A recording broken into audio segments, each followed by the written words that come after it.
എനിക്ക് വായിച്ചപ്പോ നമുക്ക് ആരെങ്കിലും ഉണ്ടെന്നുള്ളൊരു തോന്നല് സത്യമായിട്ട് അവന്റെ മെസ്സേജ് ചെയ്യാന് ഫസ്റ്റ് ആരെങ്കിലും കൂട്ടിന് വേണമെന്നില്ല മെസ്സേജ് ചെയ്യാന് വിഷമിച്ച് നിസ്കരിച്ചിരുന്നിട്ട് അത് തെളിയിച്ച സമയത്ത് ഫോൺ എടുത്തപ്പോഴാ ഞാൻ കണ്ടത്. ഞാൻ പ്രാർത്ഥിച്ചെന്താ എനിക്ക് ഞങ്ങൾ 5 നേരം നിസ്കരിക്കാൻ ചെയ്ത് തല ചായക്കാർ വരെയുടെ എവിടെയെങ്കിലും ആക്കി തരണേന്ന് ഞാന് കരഞ്ഞ് പ്രാർത്ഥിച്ചു.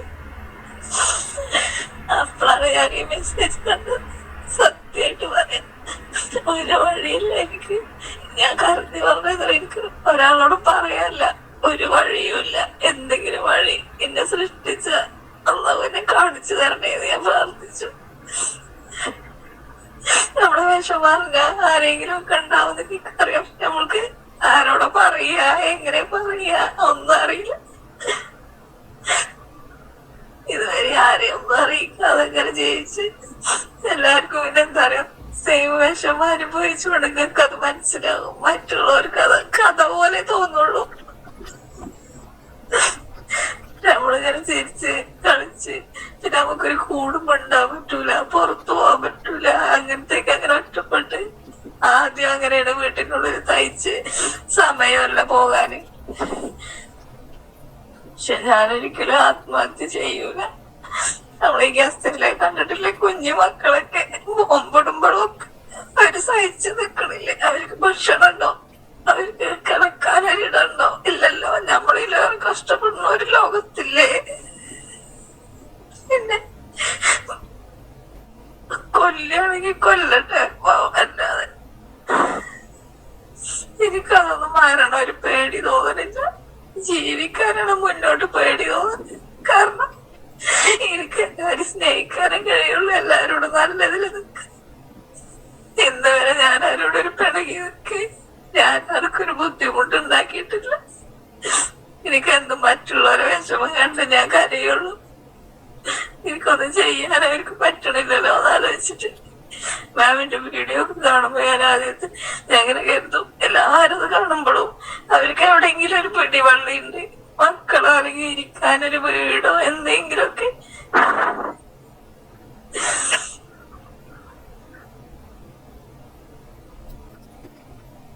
എന്റെ അമ്മ ഇന്നലെ ഇവിടുന്ന് കരഞ്ഞ് ഇറങ്ങിപ്പോയത് വീട്ടിലെത്തിയിട്ട് വിളിച്ചിട്ട്.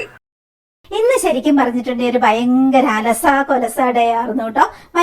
മനസ്സിന് ഭയങ്കര മടി പിടിച്ച്, മനസ്സിനും ശരീരത്തിനും ഒക്കെ മടി പിടിച്ച ഒരു ദിവസം കേട്ടോ. രാവിലെ മുതൽ ഇന്ന് അവധി ദിവസമാണല്ലോ, ഗാന്ധി ജയന്തി ആണല്ലോ. അപ്പം കൊറിയർ ഇല്ല, ഓഫീസുകളൊന്നുമില്ല, പുറമെ കടയൊക്കെ കുറെ അവധിയായിരിക്കും. അതുകൊണ്ട് ഇത് പുറമെ പോയിട്ട് കാര്യമില്ല, കൊറിയർ വിട്ടിട്ടും കാര്യമില്ല. അപ്പം അതുകൊണ്ട് തന്നെ രാവിലെ കൊറിയർ പാക്കിങ് എന്നുള്ള ആ ഒരു സ്ട്രെസ് ഇല്ല. അങ്ങനെ അപ്പൊ എന്ത് ചെയ്തു, മനസ്സന്നേരം ഇങ്ങനെ പഴയ കാര്യങ്ങളൊക്കെ ഓർത്തിരിക്കാൻ ഒരു സുഖം. അപ്പൊ അങ്ങനത്തെ മടിയിലേക്ക് മനസ്സ് വീണുപോയൊരു ദിവസമായിരുന്നു കേട്ടോ. അങ്ങനെ കുറെ നേരം ഇങ്ങനെ പഴയ ആ ബ്രെയിൻ ഫോഗ് മാറുന്ന ഒരു കാലഘട്ടം എല്ലാവരുടെ ലൈഫിലും ഉണ്ടാവും. എന്റെ ലൈഫിൽ അങ്ങനെ തന്നെ ഉണ്ടായിട്ടോ. അതാണ് ഈ ഒരു 2 വർഷം മുമ്പ് സംഭവിച്ചത് കേട്ടോ. ആ ഒരു സമയം മുതൽ എനിക്ക് എല്ലാം മനസ്സിലാവുന്നുണ്ടായിരുന്നു. ദൈവമേ, ഞാൻ ഇത്രയും കാര്യങ്ങൾ ഓരോരുത്തർക്ക് ചെയ്തു, ഇങ്ങനെയുള്ള സംഗതികളെല്ലാം കൊടുത്തു. പക്ഷെ ഇത്രയും വേദനകളാണല്ലോ ഇങ്ങനെയുള്ളവരെല്ലാം എനിക്ക് തിരിച്ചു തന്നത്, ഇന്ന ആൾക്കാർ ഇങ്ങനെയാണല്ലോ. അതെന്തുകൊണ്ടാണെന്നൊക്കെയുള്ള കാര്യങ്ങൾ ഇങ്ങനെ മനസ്സിലായി വന്ന സമയത്താണ് ഞാൻ എന്തിനായിരുന്നു 21 വയസ്സ് മുതൽ ഈ ഒരു സമയം വരെ ഞാൻ ജീവിച്ചിട്ടേ ഇല്ല എന്ന് എനിക്ക് അപ്പൊ തോന്നിട്ടോ. എനിക്ക് വേണ്ടി ഞാൻ ജീവിച്ചിട്ടേ ഇല്ല എന്ന് എനിക്ക് മനസ്സിലായി. അപ്പൊ അന്ന് മുതൽ ഞാൻ എനിക്ക് വേണ്ടി ജീവിക്കാൻ തുടങ്ങി. എന്റെ സന്തോഷങ്ങള് ആ ഒരു സമയം, ഒരു സെൽഫ് കെയർ എന്ന് പറയാം, ആ ഒരു രീതിയിലേക്ക് വന്നു തുടങ്ങിയപ്പോ മുതല് ശരിക്കും പറഞ്ഞിട്ടുണ്ടെങ്കിൽ എന്തോ ഒരു വ്യത്യാസം വരുന്നതെന്നറിയോ. നമുക്ക് സമാധാനം കൂടും, സന്തോഷം കൂടും, നമുക്ക് ചെയ്യേണ്ട കാര്യങ്ങൾക്കൊക്കെ ഒരു ക്ലാരിറ്റി വരും. ഇങ്ങനെ ആയിരുന്നു ചെയ്യേണ്ടതെന്ന് ഇത്രയും വൈകിയ വേളയിലെങ്കിലും എനിക്ക് മനസ്സിലായതുകൊണ്ട് ഇനി മുതലുള്ള സമയമെങ്കിലും എനിക്ക് സമാധാനത്തോടെ സന്തോഷത്തോടെ എന്നൊക്കെ ചെയ്യണം, എന്നൊക്കെ ചെയ്യരുത്, ആരെയൊക്കെ കെയർ ചെയ്യണോ ആരെയൊക്കെ കെയർ ചെയ്യരുത്, ആ ഒരു രീതിയിലേക്ക് മനസ്സിലായിട്ടോ. അതിനു മുമ്പ് മുഴുവനും ഞാൻ എന്ത് വിഡ്ഢിയായിരുന്നു എന്ന് ചില സമയത്ത് എനിക്ക് തോന്നും കേട്ടോ. പക്ഷെ അത് ആലോചിച്ച് നമ്മൾ ഇനി ഒത്തിരി വിഷമിച്ചിട്ട് കാര്യമില്ല. കഴിഞ്ഞത് കഴിഞ്ഞു. ഇനി നമുക്ക് അങ്ങനെ ഒരു വിഡ്ഢിത്തം അല്ലെങ്കിൽ ഒരു പൊട്ടത്തരം പറ്റാതെ ഇരിക്കുക എന്നുള്ളതാണ് നമുക്ക്, നിങ്ങൾക്കാണെങ്കിലും എനിക്കാണെങ്കിലും ജീവിതത്തിൽ എവിടെയെങ്കിലും വെച്ച് ഇങ്ങനെ തിരിച്ചറിവുണ്ടാകുമ്പോൾ അന്ന് മുതൽ ചെയ്തു തുടങ്ങേണ്ട കാര്യം. ഇപ്പൊ ഞാനൊരു ഉദാഹരണം പറയാട്ടോ. ഞാനിപ്പോ ഈ പറഞ്ഞേല് ഇതുപോലെ ആയിരക്കണക്കിന് കാര്യങ്ങൾ തന്നിട്ടല്ലേ, എന്തിനാ തന്നത് ചോദിച്ചപ്പോ എന്തിനാ തന്നത്. അപ്പൊ അതോടുകൂടി നമുക്ക് അങ്ങനെയുള്ള വ്യക്തികളോടുള്ള ട്രസ്റ്റ് മുഴുവനും പോവാണ്. നമുക്ക് വിശ്വസിക്കാനേ പറ്റത്തില്ല. അത്രയ്ക്ക് നമ്മൾ വിശ്വസിച്ച് ഓക്കെ പിന്നെ നമ്മളെ ചതിക്കില്ല എന്ന് വിശ്വസിക്കുന്നവർ പോലും ഇത്തരത്തിലാണ് നമ്മളോട് പെരുമാറുക. അപ്പൊ ഇങ്ങനത്തെ അനുഭവങ്ങളൊക്കെ എനിക്ക് എന്റെ ജീവിതത്തിൽ ഉണ്ടായിട്ടുണ്ട്. അപ്പൊ അതുപോലെ എല്ലാവർക്കും ഉണ്ടാവും. ഓരോ തരത്തിൽ അല്ലെങ്കിൽ വേറെ ഒരു തരത്തിലായിരിക്കും ദുഃഖം ഉണ്ടാവുക. അതോടുകൂടി നമ്മളൊരു പാഠം പഠിക്കും. ഒത്തിരി ഹ്യൂജ് മണി പോയി, പക്ഷെ എന്നാലും നമ്മൾ ജീവിതത്തിൽ ഒരു പാഠം പഠിക്കുകയാണ് അതോടുകൂടി. അങ്ങനെ പല പല പാഠങ്ങൾ പഠിച്ചാണ് നമ്മൾ ഇന്നത്തെ ഒരു സ്ഥിതിയിലേക്ക് എത്തുന്നത്. അപ്പൊ നമ്മുടെ ഈ ഒരു ലേഡി പറഞ്ഞതുപോലെ ഓക്കെ പിന്നെ എന്താ, ചേച്ചിക്ക് അത് മനസ്സിലാകും ദുഃഖങ്ങളിലേക്കിടെയും വേദനകളിലേക്കിടെയും പോകുന്നത് കൊണ്ട്. അല്ലെങ്കിൽ ചേച്ചിക്ക് ഇപ്പം കയറി കിടക്കാനൊരു ഇടം ഉണ്ടല്ലോ, അതുകൊണ്ട് അത്രയെങ്കിലും സമാധാനം ഉണ്ടല്ലോ, അങ്ങനെയുള്ള ഒരു രീതിക്ക് പുള്ളിക്കാരി പറഞ്ഞല്ലോ. ശരിയാണ്.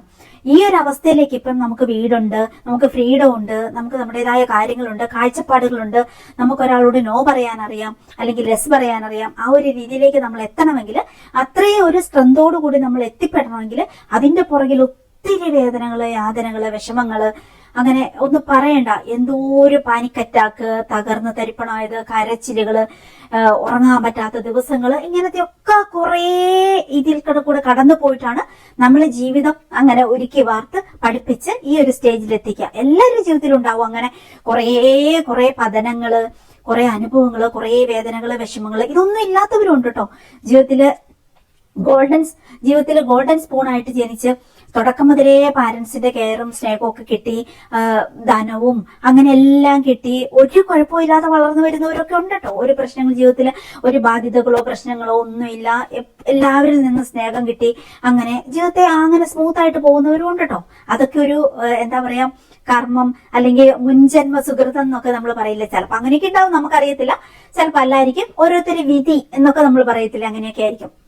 എന്തായാലും കല്ലിലും മുള്ളിലും കരച്ചിലിലും യാതനകളിലും ഒറ്റപ്പെടലിലും ഒക്കെ സഹനങ്ങളിലും ഒക്കെ നടന്നു നീങ്ങുന്നവരാണ് ഒരു 80% പേരും. ബാക്കി 20% പേർക്ക് ഓക്കെ ആയിട്ടുള്ള ലൈഫൊക്കെ ഉള്ളൂ.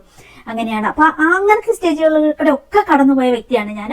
അങ്ങനെയാണ് നമുക്ക് ഇന്ന് ഈ ഒരു ലെവലിൽ നമുക്ക് നിൽക്കാൻ പറ്റുന്നത്. ഓക്കെ, ഇപ്പം എന്തൊക്കെ വന്നാലും നമുക്കറിയാം, ആ ലേഡി പറഞ്ഞതുപോലെ ആത്മഹത്യ ചെയ്തില്ല, ആത്മഹത്യ ചെയ്യാനേ പാടില്ല. എന്ത് വന്നാലും ഈ സിറ്റുവേഷൻ മാറും. എവിടെയോ കിടക്കുന്ന, ഇപ്പൊ ആ ലേഡി കരയുന്നുണ്ടല്ലോ, ഭയങ്കരമായിട്ട് കരയുന്നുണ്ടല്ലോ. പുള്ളിക്കാരിക്ക് കിട്ടുന്ന അനുഭവങ്ങൾ, വീട്ടുകാരുടെ ഹസ്ബൻഡിന്റെ അടുത്തു നിന്നുള്ള ക്രൂരത കാരണമാണ് ഇപ്പൊ കരയുന്നത്. നമ്മള് ഈ കൊച്ചിന്റെ കരച്ചിൽ കേട്ടപ്പോൾ ഞാൻ ഓർത്തു, ഈ അടുത്ത് ദുബായിൽ ഒക്കെ മരിച്ച് ആത്മഹത്യ ചെയ്ത ഒരു കൊച്ചുണ്ടല്ലോ, ഒരു പെങ്കൊച്ചുണ്ടല്ലോ, അതിന്റെ കരച്ചിനോട് സാമ്യം തോന്നി കേട്ടോ, ഹസ്ബൻഡിന്റെ ക്രൂരതയും അങ്ങനെ ഇങ്ങനെയൊക്കെ ആയിട്ട്. അപ്പം പക്ഷെ അവൾക്ക് പിടിച്ചു നിൽക്കാൻ വയ്യാതെ അവൾ ആത്മഹത്യ ചെയ്തു. ഇതുപോലെ നാർസിസ്റ്റ് ആയിട്ട് കള്ളൊക്കെ കുടിച്ചൊരു ചെയറൊക്കെ എടുത്ത് അടിക്കാൻ തുടങ്ങുന്ന ഒരു വീഡിയോസ് ഒക്കെ കണ്ടല്ലോ നമ്മുടെ യൂട്യൂബിലൊക്കെ. അതേപോലെ എന്ത് വന്നാലും ആത്മഹത്യ ചെയ്തത്, എവിടെയോ കിടക്കുന്ന ഒരു നാറിയായിട്ടുള്ള ഒരു മനുഷ്യന് വേണ്ടിയിട്ട്, അല്ലെങ്കിൽ അവരുടെ ഒരു പെങ്ങന്മാര്, അല്ലെങ്കിൽ അമ്മ, അപ്പൻ, അങ്ങനെ ക്രൂരത മാത്രം നിറഞ്ഞ മാനിപ്പുലേറ്റേഴ്സ് ആയ നാർസിസ്റ്റുകൾക്ക് വേണ്ടിയിട്ട് നമ്മൾ നമ്മുടെ ജീവിതം എന്തിനാ ആത്മഹത്യയിലേക്ക് വിടുന്നത്? ശരിയാണ്, ആദ്യം നമ്മളൊക്കെ അനുഭവിക്കുമ്പോൾ ഭയങ്കര ദുഃഖം വരും, വേദന വരും, വിഷമം വരും, അങ്ങനെയൊക്കെ. ഇതെന്താണ് ഇങ്ങനെ, നമ്മൾ ഇത്രയും നന്മകൾ ചെയ്തിട്ട്, ഇത്രയും സ്നേഹിച്ചിട്ട്, കെയർ ചെയ്തിട്ട്, ഇത്രയും ഇവർക്ക് വേണ്ടി ജീവിക്കാൻ നമ്മുടെ സമയവും എനർജിയും നമ്മുടെ ശരീരവും ഒക്കെ വിട്ടുകൊടുത്തിട്ട് നമ്മളോട് എന്താ ഇവരിങ്ങനെ ചെയ്യുന്നതെന്നുള്ള ഒരു ഭയങ്കരമായ ഒരു ഷോക്കിലായിരിക്കും നമ്മൾ ആദ്യം. പിന്നെ അത് നമുക്ക് അക്സെപ്റ്റ് ചെയ്യാൻ പറ്റാതെ നമ്മൾ വിഷമത്തില്, വേദനയില്, നഷ്ടങ്ങളെ കുറിച്ച് ഓർത്ത്, നമ്മൾ മുടക്കിയ പൈസകളെ കുറിച്ച് ഓർത്ത് ഒക്കെ നമ്മളിങ്ങനെ വേദനിക്കും, കരയും. അങ്ങനത്തെ ഒരു സ്റ്റേജിൽ കൂടെ ഒക്കെ നമ്മൾ കടന്നു പോകും. 4 സ്റ്റേജ് ഉണ്ട് ഏത് നാർസിസ്റ്റിക് അബ്യൂസിനും. ഇതുപോലെ ദുഷ്ടരായ ഫാമിലിയും നാർസിസ്റ്റ് ആയിട്ടുള്ള ഹസ്ബൻഡും അവരുടെ ഫാമിലിയും ഉണ്ടെങ്കിൽ ആ ഫാമിലിന് അവര് എന്താ പറയാ, അത്തരം ഫാമിലി മെമ്പേഴ്സിന് നമ്മൾ പറയുന്ന നാർസിസ്റ്റിക് കോക്കസ് എന്നാ പറയുന്നത്. ആ കോക്കസ്, ഒരാൾ ഒരു നാർസിസ്റ്റ് ആണ്, ഒരു ദുഷ്ടനാണെങ്കിൽ ആ കുടുംബത്തിൽ എന്തായാലും 1-2 ആ ഒരു ടൈപ്പ് ആയിരിക്കാം. അങ്ങനെ ആ ജീൻ പകർന്നു കിട്ടുന്നത് ഒന്നെങ്കിൽ അവിടുത്തെ തള്ളയായിരിക്കാം, അല്ലെങ്കിൽ അതിന്റെ തന്തയായിരിക്കാം, അല്ലെങ്കിൽ പെങ്ങളായിരിക്കാം. അങ്ങനെയാണ്. ഇപ്പൊ ഒരു പുരുഷനെ അവരൊരു നല്ല ക്വാളിറ്റി ഉള്ള ഒരു പുരുഷനായിട്ട് വളർന്നു വരണമെങ്കിൽ അതിന്റെ കാരണം ഒന്നെങ്കിൽ അമ്മയായിരിക്കും, അല്ലെങ്കിൽ ആ വീട്ടിലെ പെങ്ങന്മാരായിരിക്കും എന്നാ പറയുന്നത്, ശാസ്ത്രീയമായിട്ട് പറയുന്നത്. ഒരു കുടുംബത്തിലെ ഒരു അമ്മ അല്ലെങ്കിൽ ആ വീട്ടിലുള്ള ബാക്കിയുള്ള സ്ത്രീകളുടെ സ്വഭാവത്തിന്റെ 90% ആ ഒരു പുരുഷന് കിട്ടുമെന്നാ പറയുന്നത്. അവരുടെ ഒരു ആറ്റിറ്റ്യൂഡും രീതികളും, അവർ വളർത്തുന്ന ആ രീതിയും അങ്ങനെ. അപ്പൊ ഒരു ഭയങ്കര നാർസിസ്റ്റ് ആയിട്ടുള്ള ഒരു പെങ്ങളുണ്ട്, അസൂയയും കുശുമ്പും കുനായ്മയും ഒക്കെ മൂത്ത് അങ്ങനെ ഒരു നാത്തു, അങ്ങനെ ഒരു പെങ്ങളാണ് ഒരു പുരുഷനുള്ളതെങ്കിൽ ഒരിക്കലും ഒരിക്കലും അവിടെ കെട്ടിവരുന്ന സ്ത്രീക്ക് ഒരു നല്ല ജീവിതം കിട്ടാൻ വളരെ കുറവായിരിക്കും ചാൻസ്. കാരണം തലയണ മന്ത്രം പറഞ്ഞു കൊടുത്തും അവരെ തമ്മിൽ സെപ്പറേറ്റ് ആക്കാനും എല്ലാ കളികളും ആ സ്ത്രീ കളിക്കും. അങ്ങനെയാണ്. അപ്പം അതുപോലെ ആയിരിക്കും. അല്ലെങ്കിൽ പിന്നെ അവിടുത്തെ സ്ത്രീ ആ തള്ള എന്ന് പറയുന്ന സ്ത്രീ ഭയങ്കര നാർസിസ്റ്റ് ആണെങ്കിൽ എപ്പോഴും ഇണക്കത്തിൽ ഇങ്ങനെ പറഞ്ഞു കൊടുത്തുകൊണ്ടിരിക്കും മകനോട്. ഇങ്ങനെ അവരങ്ങനെയല്ലേ ഇവരങ്ങനെയല്ലേ അങ്ങനെയല്ലേ ഇങ്ങനെ പറഞ്ഞു കൊടുത്ത് അവർ തമ്മിൽ സെപ്പറേറ്റ് ആക്കി തെറ്റിച്ചുകൊണ്ട് നടക്കും. അങ്ങനെയൊക്കെയാണ്. അപ്പം ഈ എവിടെയോ കിടക്കുന്ന ഏതോ ഒരു ഫാമിലിയിലെ ജീവിതത്തിൽ ഈ ഒരു ഇത്രയും കൂടി മനുഷ്യരുടെ ഇടയ്ക്ക് നമ്മൾ എന്നോ കണ്ടുമുട്ടുന്ന ഒരു ഫാമിലി, അല്ലെങ്കിൽ നമ്മൾ വിവാഹബന്ധത്തിൽ ഏർപ്പെടുന്ന ഒരു ഫാമിലിക്ക് വേണ്ടിയിട്ട് നമ്മൾ എന്തിനാണ് ആത്മഹത്യ ചെയ്യുന്നത്? നമ്മൾ എന്തിനാണ് അങ്ങനെ നമ്മുടെ ജീവിതം കളയുന്നത്? ആകെ ഒരു ഇച്ചിരി കാലേ നമുക്ക് ജീവിക്കാനുള്ളൂ. 10, 70, 80 വയസ്സേ ഇന്നത്തെ കാലത്ത് ആയിച്ചുള്ളൂ. അത്രയൊന്നും സാധാരണഗതിയിൽ ഇപ്പൊ ആർക്കും കിട്ടുന്നില്ല. ഒരു 60 വയസ്സ് 65 മാക്സിമം ഒരു 70, 72 വയസ്സൊക്കെ ആകുമ്പോഴത്തേ എല്ലാവർക്കും ഒന്നെങ്കിൽ എന്തെങ്കിലും സ്ട്രോക്ക് ഉണ്ടാവും, അല്ലെങ്കിൽ ഹാർട്ട് അറ്റാക്ക് ഉണ്ടാവും, അങ്ങനെ എന്തെങ്കിലും, അല്ലെങ്കിൽ എന്തെങ്കിലും ക്യാൻസർ പിടിക്കും, ഇങ്ങനെയൊക്കെ അങ്ങ് മരിക്കുവാണ്. അപ്പൊ ഇത്രയും ഒരു 75 വയസ്സ് വരെ ഉള്ളൂ നമുക്ക്. അതിന്റെ ഇടയ്ക്ക് എന്തിനാണ് എന്തായാലും നമ്മൾ മരിക്കും, പിന്നെ എന്തിനാണ് ഈ ഫ്രോഡുകൾക്ക് വേണ്ടിയിട്ട് നമ്മൾ മരിക്കുന്ന ആത്മഹത്യ ചെയ്യുന്നത്? അങ്ങനെയേ നമ്മൾ ചിന്തിക്കാവുള്ളൂ. ശരിയാണ്, നമുക്ക് ആദ്യകാലത്തൊക്കെ ഭയങ്കര ദുഃഖം വരും, സങ്കടം വരും, ഷോക്കിൽ പോകും, നമുക്ക് പാനിക് അറ്റാക്ക് ഉണ്ടാവും, എല്ലാ സ്റ്റേജിൽ കൂടെയും കടന്നു പോകും. മിക്ക സ്ത്രീകളും കുറെ പുരുഷന്മാരും ഈ സ്റ്റേജിൽ കൂടെ കടന്നു പോകുന്നുണ്ട്. പക്ഷെ അതിന് നമ്മൾ ഓവർകം ചെയ്യാൻ പറ്റും. എത്രയോ പറ്റിയവരുണ്ട്, എത്രയോ പേരുണ്ട്. അപ്പൊ ആ രീതി നമ്മൾ നോക്കുമ്പോൾ നമ്മൾ നമ്മുടെ ജീവിതം അത് കഴിഞ്ഞിട്ട് ഈ ഒരു നാർസിസ്റ്റ് ഫാമിലിയിൽ നിന്ന്, അല്ലെങ്കിൽ നാർസിസ്റ്റ് ആയിട്ടുള്ള ഒരാളിൽ നിന്ന് നമ്മൾ ആ ട്രോമ ബോണ്ടിൽ നിന്നൊക്കെ ഒന്ന് മാറിക്കഴിയുമ്പോൾ നമുക്ക് കിട്ടുന്ന ഒരു സമാധാന സന്തോഷമുണ്ട്. ഇത്രയും ഭംഗിയാണോ ഈ ലോകത്ത് ജീവിക്കാൻ നമുക്ക് തോന്നുന്നു? ഇത്ര രസമാണോ ചുറ്റുപാടുകൾ? ഇത്രയും, അതായത് ഭയങ്കര പ്രഷറും സ്ട്രെസ്സും മാനിപ്പുലേഷനും ടോർച്ചറിങ്ങും എല്ലാം കഴിഞ്ഞ് നമ്മൾ അതിൽ നിന്ന് പതുക്കെ വിട്ട് മാറി നമ്മുടേതായ ഒരു സന്തോഷങ്ങളൊക്കെ കണ്ടെത്തി കഴിയുമ്പോൾ നമുക്ക് അനുഭവിക്കുന്ന ഒരു സമാധാന സന്തോഷമുണ്ട്. ഞാൻ ഈ ലേഡിയോടും അത് തന്നെ പറഞ്ഞു കൊടുത്തേ, നീ ഇപ്പൊ കടന്നു പോകുന്ന സ്റ്റേജ് പോകും. അതിൽ നിന്ന് നിനക്ക് ഒരു വിടുതൽ കിട്ടിക്കഴിയുമ്പോൾ ഈ ഒരു സിറ്റുവേഷനിൽ നിന്ന് ഓവർകം ചെയ്ത് നിന്റേതായ രീതിയിൽ നീ ജീവിക്കാൻ, ഇപ്പൊ അവൾക്ക് പൈസ ഉണ്ടാക്കാനുള്ള മാർഗ്ഗമില്ല, കയറി കിടക്കാൻ ഒരു ഇടവില്ല, എല്ലാം ശരിയാണ്, എല്ലാം പ്രശ്നങ്ങളാണ്. അവളെ സപ്പോർട്ട് ചെയ്യാൻ ആരുമില്ല. അങ്ങനെയാണ്. ഉള്ളവര് ഭയങ്കര വീക്കായിട്ടുള്ളവരാണ്, അവർക്ക് ഒന്നും ചെയ്യാൻ പറ്റത്തില്ല. ഇപ്പൊ അമ്മയൊക്കെ അവരോട് ഭയങ്കര സ്നേഹമുണ്ട്, പക്ഷെ അവർക്കൊന്നും ചെയ്യാൻ പറ്റത്തില്ല. അമ്മ തന്നെ അനുഭവിച്ച് കിടക്കുന്ന ഒരു സിറ്റുവേഷനാണ്. അപ്പൊ അങ്ങനെയൊക്കെ ഉള്ളപ്പം നമ്മൾ അതിൽ നിന്ന് എന്തായാലും നമ്മൾ ചിന്തിച്ചു കഴിഞ്ഞാൽ നമുക്ക് എന്തെങ്കിലും ഒരു വഴി ഈ പ്രകൃതി തന്നെ കൊണ്ടുവരും, അല്ലെങ്കിൽ ദൈവം എന്ന് പറയുന്ന ശക്തി നമ്മളെ എങ്ങോട്ടോ നയിക്കും. അങ്ങനെയാണ് ഓരോ അനുഭവങ്ങളും, ഓരോ പതനവും അങ്ങനെയാണ് നമുക്ക് വേറെ ഒരു വഴി തുറന്നു കിട്ടാനുള്ള മാർഗമാണ്.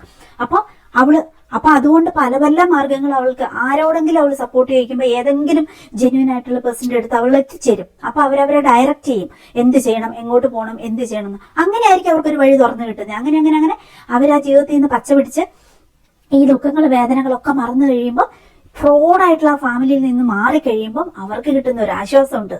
എന്താ പറയാ, സ്വർഗീയ സുഖം എന്ന് പറയാം. അങ്ങനെയാണ്. എല്ലാ ഈ സൈക്കോളജിസ്റ്റുകൾ യൂട്യൂബിലിടുന്ന വീഡിയോസ് നോക്കിക്കോളൂ, അതിന്റെ അടിയിലുള്ള കമന്റ്സ് നോക്കിക്കോളൂ, നാർസിസ്റ്റുകളിൽ നിന്ന് രക്ഷപ്പെട്ടിട്ടുള്ളവര് അവരെഴുതിയിടുന്ന അനുഭവങ്ങൾ നോക്കിക്കോളൂ. എത്ര സമാധാനം, എന്തൊരു സന്തോഷം, എന്ത് രസമാണ് ജീവിതം.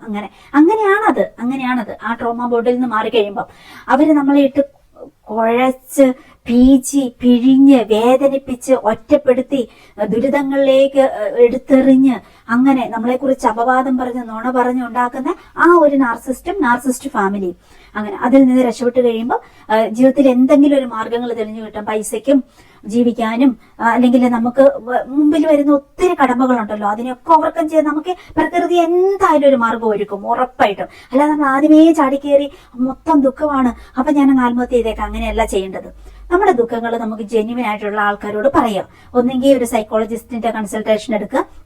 അതിനെ പറ്റിയില്ലെങ്കിൽ, അതിനുള്ള സാഹചര്യങ്ങൾ ഇല്ലെങ്കിൽ, ഇപ്പൊ ഓൺലൈൻ കൺസൾട്ടേഷൻ ഒക്കെ ഒത്തിരി ഉണ്ട്. നമ്മൾ യൂട്യൂബിൽ മലയാളത്തിൽ അടിച്ചു കൊടുത്താൽ തന്നെ അറിയാം. മലയാളം കൂടി അടിച്ചു കൊടുത്താൽ മതി. പിന്നെ narcissistic abuse online consultation Malayalam എന്നൊക്കെ പറഞ്ഞാൽ ഒത്തിരി വീഡിയോസ് ഉണ്ട്, ഒത്തിരി പേരുടെ വീഡിയോസ് ഉണ്ട്. അങ്ങനെ നമ്മൾ ഒരു കൺസൾട്ടേഷൻ എടുക്കുക. ഇല്ലെങ്കിൽ നമുക്ക് ജെന്യുവൻ ആയിട്ട് നമുക്കറിയാവുന്ന ഒരു 3-4 പേരോടെങ്കിലും, ഒരു 5 പേരോടെങ്കിലും നമ്മൾ നമ്മുടെ കാര്യങ്ങൾ പറയാം. അപ്പൊ ഒരാളല്ലെങ്കിൽ ഒരാൾ നമ്മളെ ഒരു സമയത്ത് നമുക്കൊരു ദുഃഖം ഉണ്ടാകുമ്പോൾ നമുക്ക് സമാധാനിപ്പിക്കാനുണ്ടാവും. വെറുതെ ഇങ്ങനെ ഗോസിപ്പ് ഉണ്ടാക്കിക്കൊണ്ട് നടക്കുന്നവരോടല്ല നമ്മൾ പറയേണ്ടത്, ജെന്യുവൻ ആയിട്ടുള്ള ആൾക്കാരോട് പറയാം.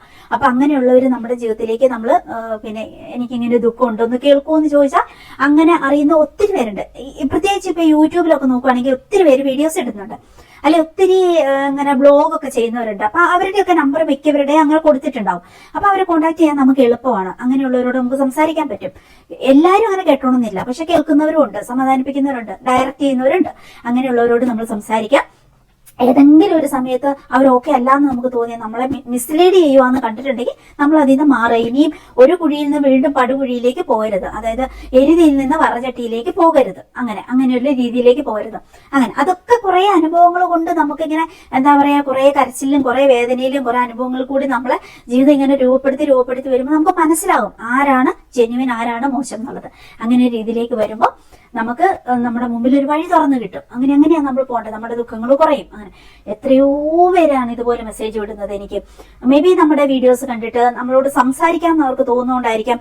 അല്ലെങ്കിൽ ഞാൻ എന്റെ ലൈഫ് തന്നെ കുറെ പറഞ്ഞിട്ടുണ്ട് പല വീഡിയോയിലും. ഞാൻ ഒത്തിരി ദുഃഖങ്ങളിലേക്കൂടെ ദുരിതങ്ങളിലേക്കൂടെ കടന്നു പോയിട്ട് ഞാനിങ്ങനെ പച്ച പിടിച്ച് മുന്നോട്ട് പോകുന്ന ഇങ്ങനെ എന്താ പറയാ, ഒരേ മുള്ളിലും ചവിട്ടി അതിന്റെ ആ മുള്ളൂരി കളഞ്ഞ് അതിന്റെ മുറിവ് സ്വയം വച്ച് കെട്ടി അതുണങ്ങി അപ്പൊ അതിൽ നിന്നൊരു പാഠം പഠിച്ച് വീണ്ടും അത്തരം മുറിവുകളിലേക്ക് പോകാതെ അങ്ങനെ എന്നാലും ഇടയ്ക്ക് നമുക്ക് തെറ്റിപ്പറ്റും. ഓക്കെ, അങ്ങനെ പറ്റി അങ്ങനെ മുന്നോട്ട് പോകുന്നുണ്ട്. എന്റെ അനുഭവങ്ങൾ ഞാൻ കുറെയൊക്കെ പറഞ്ഞിട്ടുള്ളതുകൊണ്ട് പിന്നെ എന്നോട് ചോദിക്കുന്നവരോട് ഞാൻ എന്റെ ജെന്യുവൻ ആയിട്ടുള്ള അനുഭവങ്ങൾ ഞാൻ പറയാറുണ്ട്. എനിക്ക് ഇന്ന കുഴപ്പങ്ങളൊക്കെ പറ്റിയിട്ടുണ്ട് ജീവിതത്തിൽ, ഇന്ന കാര്യങ്ങൾ ഞാൻ അത് നിങ്ങൾക്ക് വരരുത്, ഈ മിസ്റ്റേക്കുകൾ നിങ്ങൾക്ക് വരാതെ സൂക്ഷിച്ചു എന്ന് പറഞ്ഞിട്ടുണ്ട്. കുറച്ചു നാൾ മുമ്പ് എനിക്കൊരു പെൺകുട്ടി, അവളുടെ കല്യാണപ്രായമാണ്. അപ്പൊ അവളുടെ പുറകെ ഡിവോഴ്സ് ആയ ഒരു മനുഷ്യൻ ഇങ്ങനെ പുറകെ നടന്ന് കല്യാണാലോചനയായിട്ട് ഇങ്ങനെ എനിക്ക് കെട്ടണം പ്രേമമായിട്ട് ഇങ്ങനെ പുറകെ നടന്ന് ഇങ്ങനെ ചോദിക്കാം. അപ്പം അവൾ എന്നോട് ചോദിച്ചു, ചേച്ചി എനിക്കൊരു ഡിസിഷൻ എടുക്കാൻ പറ്റുന്നില്ല, ഞാൻ ഈ പുള്ളിയുടെ പ്രത്യേകതകളൊക്കെ പറയാം എന്ന് പറഞ്ഞിട്ട് ചേച്ചി എന്നെ ഒന്ന് കേൾക്കുമെന്ന് ചോദിച്ചു. അപ്പൊ ഞാൻ പറയും, മോളെ നീ എല്ലാം വോയിസ് മെസ്സേജ് ഇടൂ, നിനക്കുള്ള അനുഭവങ്ങളും കാര്യങ്ങളും എല്ലാം പറയൂ, എനിക്ക് എന്ത് ചെയ്യണം എന്നറിയില്ല ചേച്ചി, എനിക്ക് ഡിസിഷൻ എടുക്കാൻ പറ്റുന്നില്ല, ഞാൻ ഇയാളെ മാരി ചെയ്യണോ വേണ്ടയോ. അങ്ങനെയാണ്. നല്ല മിടുക്കി പെങ്കൊച്ച്, ജോലിയുണ്ട്, എഡ്യൂക്കേഷനുണ്ട്, നല്ല എഡ്യൂക്കേഷനുണ്ട്, അങ്ങനെയാണ്, ഇതൊക്കെയുണ്ട്. അപ്പൊ പക്ഷെ ഒരു ഡിസിഷൻ എടുക്കാൻ പറ്റുന്നില്ല. നമ്മളും അങ്ങനെ ആ പ്രായത്തിന്റെ പക്വത എന്ന് പറയുന്നത് ഭയങ്കരമാണ്. നമ്മൾ ഓർക്കും ഒരു 21 വയസ്സൊക്കെ കല്യാണ പ്രായം, പക്ഷെ ഒന്നുമല്ല. 21 വയസ്സിലൊക്കെ വെറും ഹോർമോൺ മാത്രമാണ് നമ്മളെ മുന്നോട്ട് തിങ്ക് ചെയ്യിപ്പിക്കുന്നത്. ആകെ ഒരു ആനന്ദം, പരവേശം, അങ്ങനെയുള്ള ഒരു സമയമാണ് അത്. അവിടെ നമ്മൾ എടുക്കുന്ന എല്ലാ ഡിസിഷനും കറക്റ്റ് ആയിക്കൊള്ളണമെന്നില്ല. മുന്നോട്ട് പോകുമ്പോൾ 28 വയസ്സ്, 31 വയസ്സ്, 35 വയസ്സിലൊന്നും ചിലപ്പോൾ നമ്മൾ എടുക്കുന്ന ഡിസിഷൻ ഓക്കെ ആയിക്കണമെന്നില്ല. അപ്പോഴും ഭയങ്കര ഹോർമോൺ റഷ് ആയിരിക്കും നമ്മളുടെ ബോഡിയിലും ബ്രെയിനിലും ഒക്കെ. നമുക്ക് എല്ലാം ഓക്കെ എന്ന് തോന്നുള്ളൂ. നമുക്ക് അതിൽ നെഗറ്റീവ് ഒന്നും കണ്ടുപിടിക്കാൻ പറ്റത്തില്ല. അങ്ങനെയാണ്. കുറേ കാലം കൂടി കഴിഞ്ഞ് കഴിയുമ്പോഴാണ് ഒരു സത്യം പറഞ്ഞാൽ ഒരു 40 വയസ്സൊക്കെ കഴിഞ്ഞ് കഴിഞ്ഞാൽ ഒരു 45 വയസ്സൊക്കെ ആവണം ശരിക്കും നമ്മളെടുത്ത ഡിസിഷനൊക്കെ എന്തൊരു പൊട്ടത്തരമായിരുന്നു. ഇന്നാണെങ്കിൽ നമ്മൾ ചിന്തിക്കുക പോലും ഇല്ല, കാലും കൊണ്ട് ഒരു ഒറ്റ തൊഴിൽ കൊടുത്തേനെ ഈ ഡിസിഷനൊക്കെ എടുക്കാൻ നമ്മുടെ മുമ്പിൽ വന്നവരെ എന്ന് നമ്മൾ ചിന്തിക്കുന്ന ഒരു സമയം എന്ന് പറയുന്നത് ഒരു 45 വയസ്സൊക്കെ കഴിഞ്ഞിട്ടായിരിക്കും. അപ്പൊ അങ്ങനെ പക്വതയും പാകതയും എത്തിയവരോട്, കുറെ അനുഭവങ്ങളിലേക്കൊക്കെ പോയവരോട് സംസാരിക്കുമ്പോൾ അവർക്ക് കുറേയും കൂടി നമ്മളെ ലീഡ് ചെയ്യാൻ പറ്റും. നമുക്ക് ഞാനിപ്പോ എന്റെ കാര്യങ്ങളൊക്കെ സംസാരിക്കുന്നത്, എന്റെ വിഷമങ്ങളോ വേദനകളോ ഒക്കെ സംസാരിക്കുന്ന എന്നേക്കാൾ നല്ല പ്രായമുള്ള ഈ ഒരു 60 വയസ്സ് അല്ലെങ്കിൽ 58, 60, 65 വയസ്സുള്ള ചേച്ചിമാരോടാ. അങ്ങനെയുള്ളവരോട് സംസാരിക്കുമ്പോൾ നമുക്ക്, അല്ലെങ്കിൽ അത്രയ്ക്ക് ജെന്യുവൻ ആയിട്ടുള്ള നമുക്ക് ഇങ്ങനെ ഫ്രണ്ട്സ് ഉണ്ടാവും, പേഴ്സൺസ് ഉണ്ടാവും, മെയിൽ ആയിക്കോട്ടെ ഫീമെയിൽ ആയിക്കോട്ടെ, അങ്ങനെയുള്ളവരോടാണ് നമ്മൾ നമ്മുടെ അനുഭവങ്ങൾ പറയുന്നത്. അതായത് ഒരു സൈക്കോളജി പരമായിട്ട് നമ്മളെ ലീഡ് ചെയ്യാൻ പറ്റുന്നവരോട് ആ രീതിയിൽ വെറുതെ കാളം കുളം ആരോട് സംസാരിച്ചിട്ട് കാര്യമില്ല. അപ്പൊ അവരുടെ അനുഭവങ്ങളും കൂടിയുണ്ട്. അപ്പൊ അവര് പറയുന്ന കാര്യങ്ങളിൽ നിന്ന് കുറേ പോയിന്റ് നമുക്ക് പഠിച്ചെടുക്കാൻ പറ്റും, ചെയ്യാൻ പറ്റും, നമുക്ക് ജീവിതത്തിൽ അത് പ്രാവർത്തികമാക്കാൻ പറ്റും. അങ്ങനെയാണ്. ഇപ്പൊ നമുക്കൊരു വിഷമങ്ങളോ ദുഃഖങ്ങളോ ഉണ്ടെങ്കിൽ നമ്മളൊരു അഭിപ്രായം ചോദിക്കുന്നത് അങ്ങനെയുള്ളവരോടായിരിക്കും, അല്ലെങ്കിൽ നമ്മുടെ പാരന്റ്സ് അങ്ങനെയുള്ളവരോടായിരിക്കും. ആദ്യ കാലത്ത് നമ്മുടെ പാരന്റ്സ് പറയുന്ന നമ്മൾ കേൾക്കത്തില്ല. അങ്ങനെയാണ്. എനിക്ക് പറ്റിയ അബദ്ധം തന്നെ ഞാൻ ഇപ്പൊ തൊട്ട് മുമ്പ് പറഞ്ഞില്ലേ, ഈ 3 ലക്ഷം രൂപയുടെ കാര്യം. എന്റെ അപ്പച്ചൻ കാല് പിടിച്ച് പറയാം, മോളെ ചെയ്യരുത്. പക്ഷെ ആ സമയത്ത് നമുക്ക് പറ്റുന്നില്ല. നമുക്ക് അതിന് ഓക്കെ, അതിലുപരി നമുക്ക് മറ്റൊരാളോടുള്ള സ്നേഹം, അവരോടുള്ള ഒരു വിശ്വസ്തത കാണിക്കാനുള്ള ഒരു അവസരം ആണെന്നോർത്ത് ആ സ്നേഹത്തിന്റെ പുറത്ത് അങ്ങനെ നമ്മുടെ പൈസ അങ്ങനെ നമ്മൾ കളയുന്നേ. അങ്ങനെയാണ് അനുഭവങ്ങൾ.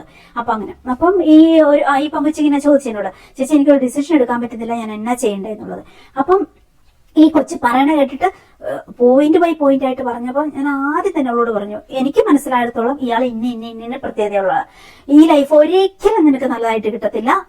എന്റെ അനുഭവത്തിൽ നിന്ന് പറയാ, എന്റെ അനുഭവത്തിൽ നിന്ന് പറയാ, ബാക്കിയുള്ളവരെ ഞാൻ കണ്ടതും കേട്ടതുമായ മെഡിക്കൽ ഫീൽഡ് ആയതുകൊണ്ട് ഒത്തിരി എക്സ്പോഷർ കിട്ടിയിട്ടുണ്ട് എനിക്ക് മനുഷ്യരുമായിട്ട് ഇടപെടാൻ. അപ്പൊ അതിൽ നിന്നൊക്കെ ഞാൻ പറയുക, ഇത് ഭയങ്കര ഫ്ലോപ്പ് ആയിരിക്കും. അയാളെന്ന് പറയുന്ന ഭയങ്കര ഇപ്പൊ നിന്നെ മാനിപ്പുലേറ്റ് ചെയ്ത് നിന്നെ സോപ്പടിച്ച് നിന്നെ വീഴിക്കാൻ ശ്രമിക്കുകയാണ്. പക്ഷെ ഇതൊന്നും അല്ല പുള്ളിയുടെ ലക്ഷ്യം. ഇങ്ങനെയാണെന്ന് അവൾ പറഞ്ഞ പ്രത്യേകതകളെല്ലാം കേട്ടിട്ട് പക്ക നാർസിസ്റ്റ് ആണ് അയാള്, പക്ക മാനിപ്പുലേഷൻ ആണ്. പക്ക ഫ്രോഡാണ്. അങ്ങനെ അവൾ ഇങ്ങനെ കാര്യങ്ങൾ ഇങ്ങനെ വ്യക്തമായിട്ട് ഓരോ പോയിന്റ് ബൈ പോയിന്റ് പറഞ്ഞപ്പോ ഇങ്ങനെയല്ലേ ഉള്ളത് നിന്നോട് ഇനി ചെയ്യാൻ പോകുന്നത് ചെയ്തിട്ടുള്ളതെന്ന് ചോദിച്ചപ്പോ ചേച്ചി ഈ പറഞ്ഞ കാര്യങ്ങളൊക്കെ കറക്റ്റ്, അയാൾ ഇങ്ങനെയാണ് എന്നോട് പെരുമാറുന്നത് ചേച്ചി പറഞ്ഞ കറക്റ്റ് ആണെന്ന് പറഞ്ഞു. അപ്പൊ അവൾ പറഞ്ഞു എനിക്ക് തോന്നി, എന്റെ സിക്സ് സെൻസും പറയുന്നുണ്ട് ശരിയാവില്ല എന്ന് പറയുന്നുണ്ട്. പക്ഷെ എനിക്ക് എന്തോ ഒരു സ്നേഹവും ഒരു അടുപ്പവും അയാളോട് തോന്നുന്നുണ്ട്, അയാളുടെ പ്രവൃത്തികളും കാര്യങ്ങളും ഒക്കെ കാണുമ്പോൾ. പക്ഷെ ഇത് അൺമാരീഡ് ആയിട്ടുള്ള പെങ്കൊച്ചാണ്, മിടുക്കിയാണ്, സാലറി ഉണ്ട്, ജോലിയുണ്ട്, എല്ലാം ഉണ്ട്, വീട്ടുകാർ പൊന്നാണ്. ഇങ്ങനെയൊക്കെ ഉള്ളപ്പോ എന്തിനാണ് ഈ മലയിൽ പോയി ചാടുന്നത് ആ പെങ്കൊച്ച്? മാക്സിമം ഇത് ഒഴിവാക്കിക്കൊള്ളാൻ അവള് പറഞ്ഞു. ഞാൻ മാക്സിമം ഇത് ഒഴിവാക്കി രക്ഷപ്പെട്ടോ, നിനക്കൊരു നല്ല ജീവിതം, നല്ലൊരു പങ്കാളിയെ കണ്ടെത്താൻ നിനക്ക് ഇഷ്ടംപോലെ അവസരങ്ങളും കാര്യങ്ങളും ഉണ്ട്, എസ്കേപ്പ് റണ്ണ് എന്റെ വകയെ ഞാൻ ഉപദേശം കൊടുത്തു കേട്ടോ. കുറച്ച് ദിവസങ്ങൾ എന്നിട്ട് ഞാൻ പറഞ്ഞു ഓക്കെ, നീ ഒന്നോടെ റീതിങ്ക് ചെയ്ത് നിന്റെ ലൈഫാണ്. ഞാനാണെങ്കിൽ നിന്റെ സ്ഥാനത്ത് പണ്ടെടുത്ത തീരുമാനങ്ങളൊക്കെ തെറ്റിപ്പോയിട്ടുണ്ടാവും, പക്ഷെ ഇന്നെടുത്ത തീരുമാനമാണെങ്കിൽ ഞാൻ അതാണ് ഞാൻ എടുക്കാന്ന് ഞാൻ ഇങ്ങനെ പറഞ്ഞു കൊടുത്തു. ഇത്രയും ഈ അനുഭവങ്ങളൊക്കെയാണ് നിനക്ക് അയാളിൽ നിന്നുണ്ടായതെങ്കിലും. അപ്പൊ അങ്ങനെ പറഞ്ഞു. പിന്നെ നിന്റെ ലൈഫാണ്, ഞാൻ പറഞ്ഞിട്ടല്ല ഒരാളെ ഒഴിവാക്കുക, ഒരാളെ ഇതൊക്കെ ഞാനാണെങ്കിൽ റൺ ചെയ്യും, നീ ആണെങ്കിൽ നിനക്ക് ഇഷ്ടമുള്ള തീരുമാനിക്കും, പക്ഷെ ഇന്നതൊക്കെ ആയിരിക്കും വരാൻ പോകുന്നതെന്ന് എനിക്ക് തോന്നുന്നു എന്ന് ഞാൻ പറഞ്ഞു കൊടുത്തു. നിന്റെ ലൈഫ് നീ ഇരുന്ന് തീരുമാനിച്ച് കുറച്ച് നാളോടെ മുന്നോട്ട് നോക്കിയിട്ട് നീ പതുക്കെ അതിൽ നിന്ന് ഒറ്റയടിക്കല്ലാതെ എസ്കേപ്പ് ആവാൻ നോക്കൂ. അല്ലെങ്കിൽ ഇനിയിപ്പോ ഇല്ല, നിനക്ക് ഇതിൽ നിന്ന് പോരാൻ പറ്റുന്നില്ല, ഒരു ഭയങ്കര ട്രോമ ബോണ്ട് പോലെ അങ്ങ് ഇഷ്ടപ്പെട്ടു പോയെങ്കിൽ നിന്റെ ഡിസിഷൻ നീ എടുക്കൂ എന്ന് പറഞ്ഞു. എന്തായാലും നീ കുറച്ചു കാലം കഴിയുമ്പോൾ നീ അറിയിക്കൂ എന്നെ എന്ന് പറഞ്ഞു. അങ്ങനെ അവള് പോയി. അത് കഴിഞ്ഞിട്ട് ഒരു 1.5-2 മാസം കഴിഞ്ഞപ്പോൾ അവള് പറഞ്ഞു ചേച്ചി മുന്നോട്ട് ഓരോ ദിവസവും ഞാൻ അയാളുടെ പ്രവൃത്തികളും ബാക്കി എല്ലാം ഒബ്സർവ് ചെയ്തപ്പോ ചേച്ചി പറഞ്ഞത് സത്യമാണ്, ഞാൻ ചിന്തിച്ചു കൂട്ടിയതും സത്യമാണെന്ന് ഡേ ബൈ ഡേ. പിന്നെ ഞാൻ കുറച്ച് വീഡിയോസ് ഒക്കെ അവൾക്ക് സജസ്റ്റ് ചെയ്ത് കൊടുത്തായിരുന്നു. അപ്പൊ അതെല്ലാം കണ്ടു കഴിഞ്ഞപ്പോ മനസ്സിലായി. അവൾ പറഞ്ഞു രക്ഷപ്പെട്ടു ചേച്ചി, ഞാനത് ഒഴിവാക്കി, ഞാൻ രക്ഷപ്പെട്ടു, എനിക്ക് ശരിക്കും മനസ്സിലായി അയാൾ എന്താ ഏതാന്നുള്ളതെന്ന് മനസ്സിലായി എന്ന് പറഞ്ഞു. സത്യമാണ്, ആ കൊച്ചി രക്ഷപ്പെട്ടു എന്ന് തന്നെ പറയാൻ പറ്റുള്ളൂ. കാരണം അൺമാരീഡ് പെങ്കൊച്ചാണ്, അവൾക്ക് ചാൻസ് ഉണ്ട്, പ്ലസ് അവൾക്ക് നല്ല ജോലിയുണ്ട്, വീട്ടുകാരെല്ലാം നല്ലതാണ്, അവൾക്ക് നല്ല ലൈഫ് പാർട്ട്ണറെ കിട്ടും. ഈ സെക്കൻഡ് മാരീഡ് ആയിട്ടുള്ള ഇയാള് നാർസിസ്റ്റ് ആയിട്ട് ഫസ്റ്റ് ഭാര്യനെ ഒഴിവാക്കിയിട്ട് ഇവളെ സോപ്പടിച്ച് പിടിക്കുകയാണ്. അപ്പൊ അതിന്റെ എല്ലാ രീതികളും അയാൾ കാണിക്കുന്നുണ്ട്. അവള് പറഞ്ഞ പോയിന്റുകളിൽ നിന്നും അയാളുടെ വോയിസ് മെസ്സേജ് ഒക്കെ അവൾ എനിക്ക് ഫോർവേഡ് ചെയ്തിരുന്നു. ഈച്ച് ആൻഡ് എവറിത്തിങ് അയാൾ പക്ക നാർസിസ്റ്റ് ആണ്. അതും അങ്ങനെ. അപ്പൊ അതങ്ങനെ രക്ഷപ്പെട്ടു. അവൾ അങ്ങനെ പറഞ്ഞു ഓക്കെ, അവൾക്കൊരു ലൈഫ് നല്ലത് മുന്നോട്ട് കിട്ടിയിട്ടുണ്ടാവും ആ ഒരു രീതിയിൽ. അങ്ങനെ ഒത്തിരി പേര് നമ്മളോട് കാര്യങ്ങൾ ഷെയർ ചെയ്യാറുണ്ട്. അപ്പൊ എനിക്കിതേ പറയാനുള്ളൂ, ആത്മഹത്യ ഒന്നിനൊരു പരിഹാരമല്ല. ആത്മഹത്യ എന്നുള്ള എന്ന് പോലും നമ്മൾ ചിന്തിക്കേണ്ട ആവശ്യമില്ല. ഫ്രോഡുകൾ പോട്ടെ, അത്രയേ ഉള്ളൂ. ഇപ്പം ഒരു ഹസ്ബൻഡ് ഫ്രോഡാണ്, നാർസിസ്റ്റ് ആണ്, അല്ലെങ്കിൽ മറ്റ് പേഴ്സണാലിറ്റി ഡിസോർഡർ ഉള്ളതാണ്, ലീവ്, അത്രയേ ഉള്ളൂ. നമ്മൾ മാക്സിമം നോക്കുക, മാക്സിമം നമ്മൾ കരയുക, കാലുപിടിക്കുക, നന്നായിട്ട് ജീവിക്കാൻ ശ്രമിക്കുക. കാരണം ഒരു ലൈഫാണ്, ഒന്നിച്ച് പോകണം, ഒന്നിച്ച് ജീവിക്കണം, അതെല്ലാം നമ്മൾ മാക്സിമം നമ്മൾ ശ്രമിക്കണം. ഓക്കെ, എന്നിട്ടാണ് അതായത് സൈക്കോളജിസ്റ്റുകളെല്ലാം പറയുന്നത് നമ്മളൊരു വേദനയുടെ പട്ടുകുഴിയിൽ വരെ പോവുക. അതായത് പിന്നെ ആദ്യം വേദനിപ്പിച്ച് ഓക്കെ ഞാൻ സഹിക്കാം, കുറച്ചൊക്കെ സഹിക്കാം, അല്ലാതെ ആദ്യം തന്നെ ഡിസിഷൻ എടുത്ത് ഓടണ്ട. പറഞ്ഞു കൊടുക്കുക, പറയുക, നമ്മുടെ വേദനകൾ പറയാ, വിഷമങ്ങൾ പറയാ, ഇന്ന കാര്യങ്ങളാണ് ചർച്ച ചെയ്യാൻ ശ്രമിക്കുക. ചർച്ച ചെയ്യാനൊന്നും ഇവരാരും സമ്മതിക്കത്തില്ല, ഒരു പോയിന്റ് പോലും നമ്മളുടെ കേൾക്കാനൊന്നും സമ്മതിക്കത്തില്ല. എന്നാലും നമ്മൾ ശ്രമിക്കുക. പിന്നെ ഇവര് തരുന്ന വേദനകളെ നമ്മൾ ഒബ്സർവ് ചെയ്യുക. ഓക്കെ, വിഷമങ്ങള്, വേദനകളെ ഏതൊക്കെ രീതിയിൽ ഇവര് ശരിക്കും സ്നേഹമുള്ള ഒരാൾ ഒരു തരത്തിൽ നിങ്ങൾ ഒറ്റപ്പെടുത്തത്തില്ല, വേദനിപ്പിക്കത്തില്ല, വിഷമിപ്പിക്കത്തില്ല. അങ്ങനെയാണ് ഈ ലോകം, അങ്ങനെയാണ്. പിന്നെ ഒരു സ്ത്രീ എന്നുള്ള നിലയിൽ നിങ്ങളുടെ ഫ്രസ്ട്രേഷനും നിങ്ങളുടെ ഹോർമോൺ ഇംബാലൻസുകളും നിങ്ങളുടെ ഓരോ ഏജിലും നിങ്ങൾ കാണിക്കുന്ന ബിഹേവിയർ ഒക്കെ ഇന്ന കാരണങ്ങൾ കൊണ്ടാണ് അവർ അണ്ടർസ്റ്റാൻഡ് ചെയ്യും. ഇതൊന്നും കരുണയില്ലാത്ത ഒരു ഹൃദയമാണെങ്കിൽ, മനസാക്ഷി ഇല്ലാത്ത മനുഷ്യനായി ഇതൊന്നും ശ്രദ്ധിക്കത്തില്ല. പക്കാ നാർസിസ്റ്റ് ആണെങ്കിൽ അവർക്ക് പണം എന്നുള്ള ഒറ്റ ചിന്തയേ ഉണ്ടാവുള്ളൂ. പണം വീണ്ടും പണം കിട്ടണം, അങ്ങനെ അത് മാത്രമേ ഉണ്ടാവുള്ളൂ. ആ ചിന്തയിലാണെങ്കിൽ അവരിതൊന്നും കേൾക്കാൻ നിൽക്കത്തില്ല. ഇല്ലെങ്കിൽ നിങ്ങളെ മനസ്സിലാക്കുക, നിങ്ങളോട് റിയൽ സ്നേഹം ഉണ്ടെങ്കിൽ അഡ്ജസ്റ്റ് ചെയ്യും, കാര്യങ്ങൾ പറഞ്ഞ് ആ രീതിയിലേക്ക് കൊണ്ടുവരും. അപ്പൊ അങ്ങനെയാണെങ്കിലും ഇനി ഈ വേദനകളുടെ പടുകുഴിയിൽ നിങ്ങൾ കൊണ്ടെത്തിക്കുന്നവരെ നിങ്ങൾ കുറെയൊക്കെ ക്ഷമിച്ചു നിൽക്കുക. അത് കഴിഞ്ഞിട്ട് ഏറ്റവും അറ്റത്തെത്തി കഴിയുമ്പോൾ നിങ്ങൾക്ക് കിട്ടുന്ന ഒരു ശക്തിയുണ്ട്. എല്ലാം നിങ്ങൾക്കൊരു, ഞാൻ നേരത്തെ പറഞ്ഞ പോലെ പുസ്തക താള് പോലെ ഇങ്ങനെ മറിഞ്ഞു വരും. അവിടുന്ന് നിങ്ങൾക്ക് മനസ്സിലാവും ഇന്ന പോയിന്റിൽ ഇയാൾ ഇന്ന രീതിയിൽ പെരുമാറി, ഇങ്ങനെ ചിന്തിച്ചു, പറഞ്ഞു, ഇങ്ങനെ ആക്ഷനാണ് എപ്പോഴും ശ്രദ്ധിക്കേണ്ടത്, അല്ലാതെ വർത്താനമല്ല ശ്രദ്ധിക്കേണ്ടത്. ഞാൻ ഒറ്റപ്പെട്ടു പോയപ്പോ എന്നെ വീണ്ടും ഒറ്റപ്പെടുത്തി. എനിക്ക് വേദനകൾ തന്നപ്പം ഞാൻ കരഞ്ഞു കാല് പിടിച്ചിട്ടും എന്നെ കേട്ടില്ല. അപ്പം ആ ഒരു രീതിയിലേക്ക് ഓരോ പോയിന്റ് നിങ്ങൾക്ക് മനസ്സിലാകുമ്പോൾ ഇയാൾ എന്താണെന്നുള്ള മനസ്സിലാവും. ആ പടുകുഴിയിൽ നിന്ന് നിങ്ങൾക്ക് തിരിച്ചു കയറാൻ ഒരു ധൈര്യം കിട്ടും. ഈ പ്രകൃതി അങ്ങനെയാണ്. ആത്മഹത്യ ചെയ്ത് പോയവര് പോയി, അങ്ങനെ നിൽക്കാതെ അല്ലാതെ നിൽക്കുന്നവർക്ക് ഒരു എന്താ പറയാ, ഒരു തിരി തെളിയാന്ന് അങ്ങനെ ഒരു തിരി ഉറപ്പായിട്ട് പ്രകൃതി എന്ന് പറയുന്ന ഒരു ദൈവമാണ്, പ്രകൃതി എന്ന് പറയുന്ന ഒരു ശക്തിയാണ്. പിന്നെ നമ്മൾ ഓരോ മതത്തിലും വിശ്വസിക്കുന്നു, അതിലൊരു തെറ്റില്ല. അവനവന്റെ മതത്തിൽ വിശ്വസിക്കുക, നമ്മൾ പ്രാർത്ഥിക്കുക, പള്ളി പോവുക, അല്ലെങ്കിൽ നിസ്കരിക്കുക, എല്ലാം ചെയ്യുക. ഓക്കെ, അതൊക്കെ നമ്മുടെ മനസ്സിന് ബലം കൂട്ടുന്ന സംഗതികളാണ് എന്തൊക്കെയാണെങ്കിലും. പക്ഷെ പ്രകൃതി എന്ന് പറയുന്നത് ഒരു ദൈവമുണ്ട്, പ്രകൃതിക്ക് ഒരു ശക്തിയുണ്ട്. ആ ശക്തി നിങ്ങൾ ഉറപ്പായിട്ടും ആ ബോട്ടം ഏറ്റവും അടിയിൽ കിടന്ന് നിങ്ങളെ ചവിട്ടി അരച്ച് വേദനിപ്പിച്ച് ഒറ്റപ്പെടുത്തി വിഷമിപ്പിച്ച് ആ സ്റ്റേജിൽ നിങ്ങൾ കിടക്കുമ്പോൾ നിങ്ങൾക്ക് അവിടുന്ന് ഉയർത്തെഴുന്നേക്കാനുള്ള ശക്തി കിട്ടും. ആ ശക്തിയാണ് ദൈവം എന്ന് പറയുന്ന പ്രകൃതിയുടെ ശക്തി. അവിടെ നിങ്ങൾ ആദ്യത്തെ സ്റ്റെപ്പ് വെക്കും, രണ്ടാമത്തെ സ്റ്റെപ്പ് വെക്കും. ആ സ്റ്റെപ്പിലാണ് നിങ്ങൾക്ക് തോന്നുക എനിക്ക് എന്റെ കാര്യങ്ങളെല്ലാം ആരോടെങ്കിലും ഒന്ന് ഷെയർ ചെയ്യണം, എന്റെ വിഷമങ്ങൾ. കുറേ കരയും നമ്മൾ. കരച്ചിൽ എന്ന് പറയുന്നത് ശരിക്കും പറഞ്ഞാൽ ഒരു ദാനമാണെന്ന് തന്നെ നമുക്ക് പറയാം, ഒരു ശക്തിയുടെ ഒരു ദാനമാണെന്ന് തന്നെ നമുക്ക് പറയാം. കരയണം. സങ്കടങ്ങൾ വരുമ്പോൾ കരയുമ്പോൾ നമുക്ക് മനസ്സിന് ക്ലാരിറ്റി കിട്ടും. അപ്പം കരഞ്ഞു തന്നെ നമ്മുടെ സങ്കടം തീർക്കണം. അല്ല മനസ്സിൽ ഇങ്ങനെ വേദനിച്ച് വിഷമിച്ച് ഇങ്ങനെ വെച്ചോണ്ടിരുന്ന് വിങ്ങി വിങ്ങി വിങ്ങി നമ്മുടെ കോർട്ടിസോൾ ഹോർമോൺ ഒത്തിരി നമ്മുടെ ശരീരത്തിലേക്കായി, പലതരം വേണ്ടാത്ത ഹോർമോണുകൾ ശരീരത്തിലേക്കായി, സ്ട്രെസ് കയറി, പാനിക് അറ്റാക്കായി, ഫിയറായി. അങ്ങനെയല്ല, നമ്മൾ കരയുമ്പോൾ നമുക്ക് കുറേ കൂടി ക്ലാരിറ്റി കിട്ടും. അത് എല്ലാവരെയും കാണിച്ചല്ല കരയണ്ട, നമ്മൾ ഒറ്റയ്ക്ക് ഇരുന്ന് കരയുക. കരഞ്ഞു കഴിയുമ്പോൾ കുറേ ചിലപ്പോൾ നമ്മൾ തളർന്നു കിടക്കും. ഞാനൊക്കെ അങ്ങനെയാണ്. എനിക്ക് ഒത്തിരി ഞാൻ ഇങ്ങനെ വിഷമങ്ങളിൽ കൂടെ പോകുമ്പോൾ നമുക്ക് ആദ്യം ഭയങ്കര പാനിക് അറ്റാക്ക് വരുമായിരുന്നു. ഞാൻ ഈ ഹാളിലൊക്കെ എത്ര തവണ ഞാൻ തലകറങ്ങി വീണിട്ടുണ്ടെന്നറിയോ. ഇങ്ങനെ പാനിക് അറ്റാക്ക് വന്നിട്ട് ഭയങ്കരമായിട്ട് ഇപ്പൊ മരിച്ചു, ഇപ്പൊ ഹാർട്ട് അറ്റാക്ക് ആണെന്ന് ചിന്തിച്ച് അങ്ങനെ. പക്ഷെ നമ്മൾ മെഡിക്കൽ ഫീൽഡ് ആയതുകൊണ്ട് നമുക്കറിയാം ഇത് പാനിക് അറ്റാക്ക് ആണ്, നമ്മൾ അതിനെ ഓവർകം ചെയ്യണമെന്ന്. പാനിക് അറ്റാക്കിൽ നിന്ന് ഓവർകം ചെയ്യാൻ കുറെ സ്റ്റെപ്പുകളുണ്ട്. അതൊക്കെ ഞാൻ പതുക്കെ വീഡിയോയിൽ പറഞ്ഞുതരാം. അങ്ങനെ പിന്നെ നമ്മൾ ഒത്തിരി സങ്കടപ്പെടും, കരയും. നമ്മൾ അതൊക്കെ കരയണം. കരഞ്ഞ് ക്ലാരിറ്റി വരും നമുക്ക്. അത് കഴിയുമ്പോൾ നമുക്ക് പതുക്കെ ജീവിതത്തെ പിടിച്ചു നിൽക്കാനുള്ള ശക്തി നമുക്ക് കിട്ടും. അങ്ങനെയാണ്. അങ്ങനെ നമ്മൾ ഓരോ സ്റ്റെപ്പായി കയറി ഏറ്റവും അടിയിലാണ് നമ്മൾ കിടക്കുന്നതെന്ന് ഓർക്കണം. വേദനയുടെ, വിഷമത്തിന്റെ, ഒറ്റപ്പെടലിന്റെ, അവഗണനയുടെ, കുറ്റം പറച്ചിലിന്റെ എല്ലാ വേദനകളും നമുക്ക് കിട്ടി നമ്മളെ തള്ളിയിട്ടേക്കാണ് ഒരു കിണറിന്റെ ഏറ്റവും അടിയിലേക്ക്. ഓക്കെ, അവിടുന്ന് പതുക്കെ ഓരോ സ്റ്റെപ്പായിട്ട് നമ്മൾ പിടിച്ച് കയറും. അതാണ് ഈ പ്രകൃതി. അങ്ങനെ അപ്പം അതിനും ആത്മഹത്യ ചെയ്താൽ പോയില്ലേ ചെയ്തും. അത് കഴിഞ്ഞ് നമ്മൾ സ്റ്റെപ്പ് ബൈ സ്റ്റെപ്പായിട്ട് കയറി ആ സമയത്താണ് നമ്മൾ നമ്മുടെ വേദനകളും വിഷമങ്ങളും ഒക്കെ ഏറ്റവും ജെന്യൂൻ ആയിട്ടുള്ള ആൾക്കാരോട് പറയേണ്ടത്. പറഞ്ഞ് അവര് നമ്മളെ ലീഡ് ചെയ്യും. അല്ലെങ്കിൽ നമുക്ക് സ്വയം തന്നെ തോന്നും നമ്മൾ എവിടെയൊക്കെ നമുക്ക് പൊട്ടത്തരം പറ്റിയ, അപ്പൊ അതെല്ലാം അവർക്കും ചെയ്ത് ഓരോ സ്റ്റെപ്പ് മുന്നോട്ട് വെക്കുമ്പോൾ നമുക്ക് സന്തോഷം കൂടി വരും നമ്മുടെ ബ്രെയിനിൽ. ഓക്കെ, എനിക്ക് പറ്റുന്നുണ്ട്, എനിക്ക് പറ്റുമല്ലോ, അപ്പൊ എനിക്കിങ്ങനെ ഇതാവണ്ട. ഇപ്പൊ ഞാൻ ഓർക്കുമ്പോ എനിക്ക് പാനിക് അറ്റാക്ക് ഒക്കെ വന്ന് എത്രയോ ദിവസങ്ങൾ ഞാൻ ഇവിടെ ഒറ്റപ്പെട്ട് വിഷമിച്ച് വേദനിച്ച് ഹാളിൽ ഇങ്ങനെ തലകറങ്ങി വീഴുമ്പോൾ, പാനിക് അറ്റാക്ക് വരുമ്പോൾ ആരുമില്ല, ഒന്നുമില്ല, ഞാൻ ഇങ്ങനെ ഒറ്റപ്പെട്ട് എന്ത് ചെയ്യുന്നൊക്കെ അതൊക്കെ ഓർക്കുമ്പോ ഇപ്പൊ എനിക്ക് ചിരി വരും. ചിരി വരും എന്ന് വെച്ചാൽ ഇപ്പൊ ഞാൻ ഈ ഒറ്റയ്ക്ക് ആവുന്ന സിറ്റുവേഷൻ ഞാൻ എത്ര സന്തോഷം അനുഭവിക്കുന്നുണ്ടെന്നറിയോ. നമുക്ക് ഒത്തിരി ബാധ്യതകളില്ല, പ്രശ്നങ്ങളില്ല, കുറ്റപ്പെടുത്തലില്ല, പ്രശ്നങ്ങളില്ല. എനിക്ക് എന്റേതായ ജോലികൾ ചെയ്ത് നടക്കാൻ എനിക്ക് ഭയങ്കര ഇഷ്ടമാണ്. ഇപ്പൊ ഈ എന്താ പറയാ, ഈ ഒരു ലോൺലിനെസ് എന്ന് പറയുന്നില്ലേ, ഒരു ഏകാന്തത എന്ന് പറയും. ഏകാന്തത രണ്ടു തരത്തിലുണ്ട്.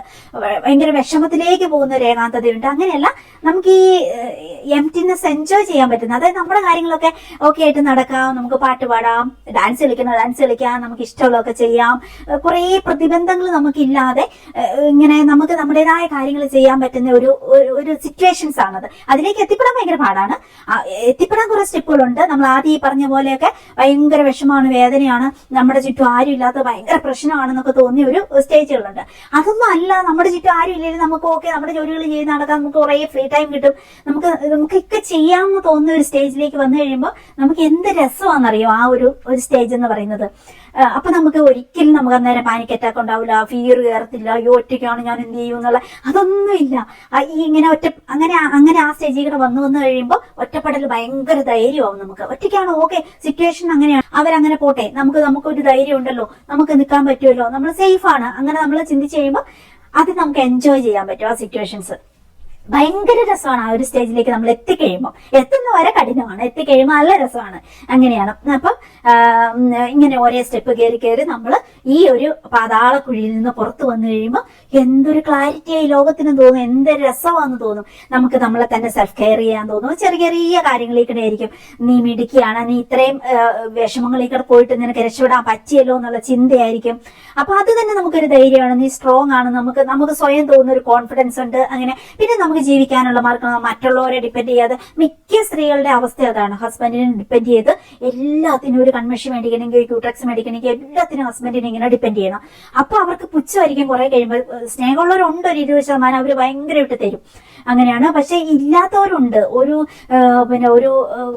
ഒരു സിനിമാ തിയേറ്ററിലൊക്കെ പോയി കഴിഞ്ഞാൽ ഒരു കോഫി 20 രൂപയുടെ ഒരു കോഫി ചോദിച്ചാൽ അതുപോലും ഞാൻ പേ ചെയ്യത്തില്ല, നിന്റെ അക്കൗണ്ടിൽ നിന്ന് വേണേ നീ പേ ചെയ്തോ എന്നുള്ള അനുഭവങ്ങളൊക്കെ ഉണ്ട്.